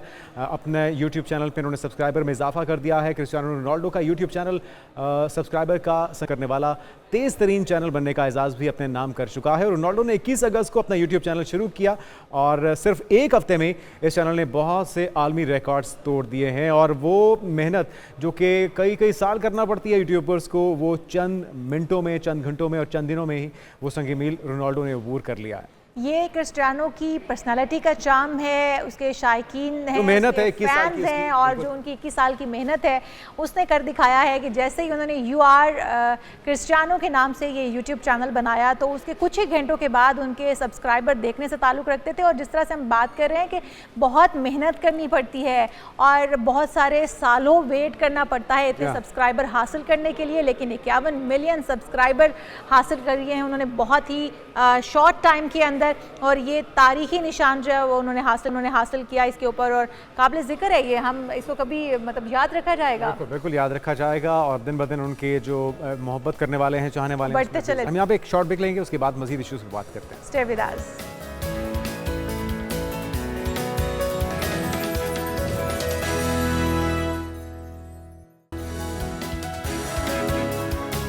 बार फिर से आपको प्रोग्राम में खुशामदीद कहेंगे, और जो अभी का हमारा टॉपिक है बहुत ही इम्पॉर्टेंट है, और इस वक्त हमारी सोसाइटी में बहुत सारी ख़वातीन, बहुत सारे कपल इस चीज़ को फेस कर रहे हैं कि शादी की जो बेहतरीन एज होती है वो क्या होती है, और प्रेगनेंसी के लिए बेहतरीन वक्त कौन सा होता है, कौन सी एज होती है, जब कॉम्प्लिकेशंस कम होती हैं, जब आराम से खातून जो है कोई भी एक लड़की कंसीव कर पाती है और उसकी प्रेगनेंसी जो है वो अच्छे से हो सकती है। क्योंकि हमारे यहाँ शादी के बाद बच्चा एक पहली डिमांड होती है घर वालों की भी और एक कपल की भी ख्वाहिश होती है कि वो बहुत जल्द पेरेंट्स बन जाएं, लेकिन इसमें कॉम्प्लिकेशंस बहुत आते हैं। बिल्कुल, और माशरती तौर पे इतनी रुकावटें हैं, इतना कॉम्प्लिकेटेड कर दिया गया है, जो कि एक शरई ज़रूरत भी है, सुन्नत भी है, और इसमें आप जारी बात है जब आप अपने फैमिली को बढ़ाने जा रहे हैं तो यकीनी तौर पे एक खुशी की बात भी है, लेकिन इतनी रुकावटें पैदा कर दी जाती हैं कि उसमें फिर कॉम्प्लिकेशंस का भी सामना करना पड़ता है। तो क्या क्या आइडियली हो सकता है? डॉक्टर अरीबा साकिब साहिबा गायनेकोलॉजिस्ट हैं,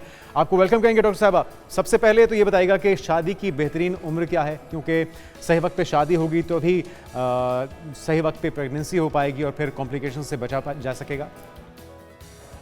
देखें, अगर हम आप बात कर रहे थे कि ये सुन्नत भी है, तो टेक्निकली तो जल्दी शादी करना मुनासिब है। अगर हम साइंटिफिकली बात करें तो 18 से 25 साल तक की लड़कियों में सबसे ज्यादा चांस होता है कि वो जल्दी कंसीव कर जाएंगी and without any complication pregnancy गुजरेगी, डिलीवरी भी खैरियत से होगी। लेकिन बहुत सारे सोसाइटी में आ गए हैं, बच्चियां भी पढ़ना चाहती हैं, लड़के भी पढ़ के अपने पाँव पे खड़ा होना चाहते हैं before they can get married. तो फिर भी मेरा ये मशवरा है कि कोशिश करें कि बच्चों की शादियां 20s में हो जाएं, so that they can start on with their family while they are in their 20s, जब उनका चांस साइंटिफिकली भी अच्छा है और जाहिर है उसके फिर प्रेगनेंसी अच्छी होगी, हेल्दी होगी, चांसेस ऑफ कॉम्प्लिकेशंस कम है।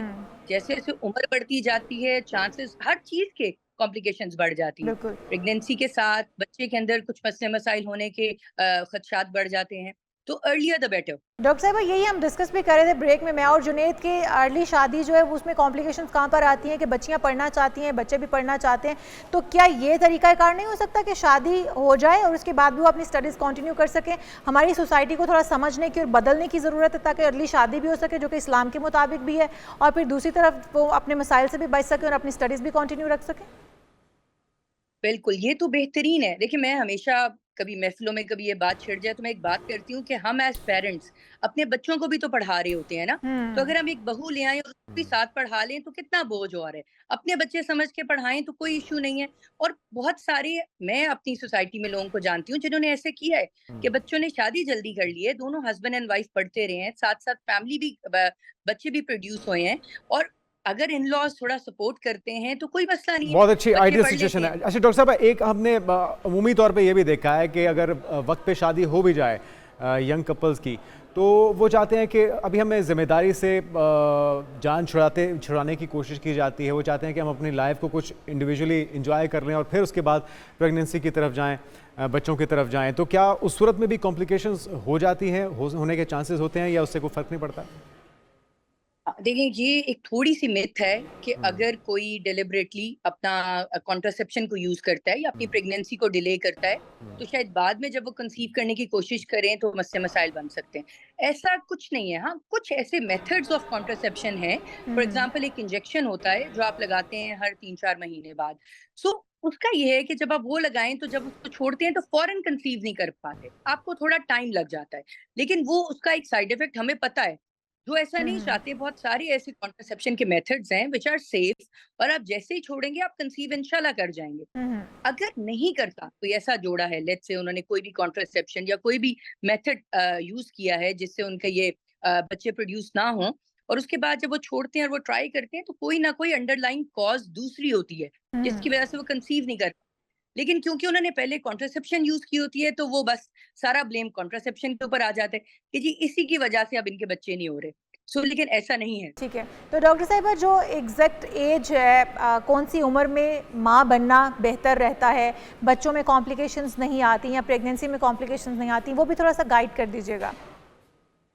टेक्निकली जैसे तो मैंने कहा कि 20s बहुत अच्छी एज है, माँ की एज, लड़की की एज 20s में हो जाए, लेकिन अगर हम इसको चलें थोड़ा सा आगे ले जाएं तो कहा यह जाता है कि आफ्टर द एज ऑफ 35 जो खवातीन के एग्स होते हैं ना, उनमें स्टीप डिक्लाइन आ जाता है, वीक होना शुरू हो जाते हैं। तो 35 से पहले तो लाजमी हमें कोशिश करनी चाहिए कि अपनी फैमिली कंप्लीट कर लें, क्योंकि उसके बाद जब एग्स वीक हो रहे हैं, पुराने हो रहे हैं, उसकी वजह से कॉम्प्लिकेशंस तो जो प्रेगनेंसी में एसोसिएटेड हैं वो भी हैं, लेकिन बच्चे में बहुत सारी ऐसी चीजें हैं जैसे डाउन सिंड्रोम। बहुत से लोगों को पता होता है कि वो क्या डिजीज है डाउन सिंड्रोम, बच्चा जो है वो मेंटली थोड़ा वीक होता है। तो डाउन सिंड्रोम का इंसिडेंस आफ्टर 35 अगर माँ की एज है वो ऑटोमेटिकली बढ़ जाता है, मिसकैरेजेस का रेट बढ़। इसी तरह अगर वालिद की एज इज मोर देन 40 दोबारा मिसकैरेजेस का रेट बढ़ जाएगा, बच्चों में एब्नॉर्मैलिटीज का मसला बन जाएगा। आजकल बहुत कॉमन है ऑटिज्म, ऑटिज्म का बहुत गहरा ताल्लुक है फादर की एज से। वो एक जमाने में कहा जाता था कि दर्द कभी बूढ़ा नहीं होता, लेकिन साइंस ने इसको डिफाई कर दिया है, क्योंकि स्पर्म भी वीक होना शुरू हो जाते हैं, और अगर वो स्पर्म जो है वो प्रेगनेंसी कर भी रहे हैं, वो इस काबिल हैं, लेकिन बच्चों में वीकनेसेस आ रही हैं, मिसकैरेजेस हो रहे हैं। डॉक्टर साहब आप सेहतमंद बच्चों के लिए सेहतमंद माँ का होना कितना ज़रूरी है, और क्योंकि आजकल तो हर चीज़ में मिलावट होती है, डिफिशेंसीज होती हैं, और हम देखते हैं कि माएँ जो हैं उतनी ताकतवर या उतनी उसमें वो डिफिशेंसी नहीं होती कि वो एक नॉर्मल डिलीवरी भी कर पाएँ, तो क्या क्या लाइफस्टाइल में शामिल करना होगा माँओं को अपने आप को उसके लिए तैयार करने के लिए? ये बड़ा अच्छा सवाल है। देखें, एक तो डाइट, एक अच्छी डाइट। आजकल के बच्चों में, शहरों में खास तौर पे टेंडेंसी है कि वो बहुत ज्यादा जंक की तरफ अट्रैक्ट होना शुरू हो गए हैं, और जंक फूड बहुत बुरा है ओवरऑल फर्टिलिटी के लिए भी एंड इवेंचुअली प्रेगनेंसी के लिए भी। सो सबसे पहले तो जो भी जोड़े प्रेग्नेंट होना चाह रहे हैं उनके लिए मेरा ये मशवरा है कि हेल्दी चीजें खाएं, एक मुतवाज़न ग़िज़ा होनी चाहिए, सब कुछ उसमें इंक्लूड करें। बहुत सारी चीजें हमारे कल्चर की वजह से मना कर देते हैं कि जी ये तो गर्म है, आपने अगर आप प्रेगनेंसी चाह रही हैं या अगर आप प्रेग्नेंट ना खाएं, ये बहुत बड़ी मिथ है। दोबारा नट्स नहीं खाए जाते, कहा जाता है कि वेदर चेंज है, गर्मियां हैं, गर्मियों में नट्स नहीं खाए जाते, एग्स से अवॉइड किया जाता है जो कि प्रोटीन दे सकता है। और फिश के बारे में भी है कि जी वो सिर्फ रे के महीनों में खाई जाती है जिसमें रे आता है, ये भी ठीक है? मछली हो गई, नट्स होगी, अंडे हो गए, ये इतने जरूरी हैं कि आप इमेजिन करते हैं, they are packed with antioxidants, उनके अंदर ओमेगा 3 है, उनके अंदर DHA है, ये सारी चीजें बच्चे के डेवलपमेंट के लिए बहुत जरूरी हैं। जब हम बंद कर देते हैं माँ को वो ग़िज़ाइयत नहीं, माँ तो सफर करेगी, आगे बच्चा भी सफर करेगा। बिल्कुल ऐसा है। ठीक है, तो पहली बात तो लोग देख रहे हैं कि आपके घर में अगर कोई खवातीन है जो प्रेग्नेंट है या हामला होना चाह रही हैं, तो खुदारा उनकी डाइट का बहुत ख्याल रखें, और एक सेहतमंद माँ ही सेहतमंद बच्चे को जन्म दे सकती है। तो अपनी लाइफस्टाइल को बेहतर करना होगा, क्योंकि अमूमी तौर पे आजकल जो हमारा लाइफस्टाइल है वो बहुत ज़्यादा इसकी वजह से असरअंदाज हो रहा है। डॉक्टर साहब आपके वक्त का बहुत शुक्रिया। डॉक्टर रीबा साहब हमारे साथ मौजूद थी, और आज के मौज़ूआत इख्तिताम को पहुँचे। बिल्कुल जी, आज का जो प्रोग्राम था वो हमारा इख्तिताम को पहुंचा। अगले प्रोग्राम में फिर हाजिर होंगे बहुत सारे अहम टॉपिक्स लेकर, तब तक के लिए हमें इजाज़त दीजिए। अल्लाह हाफ़िज़।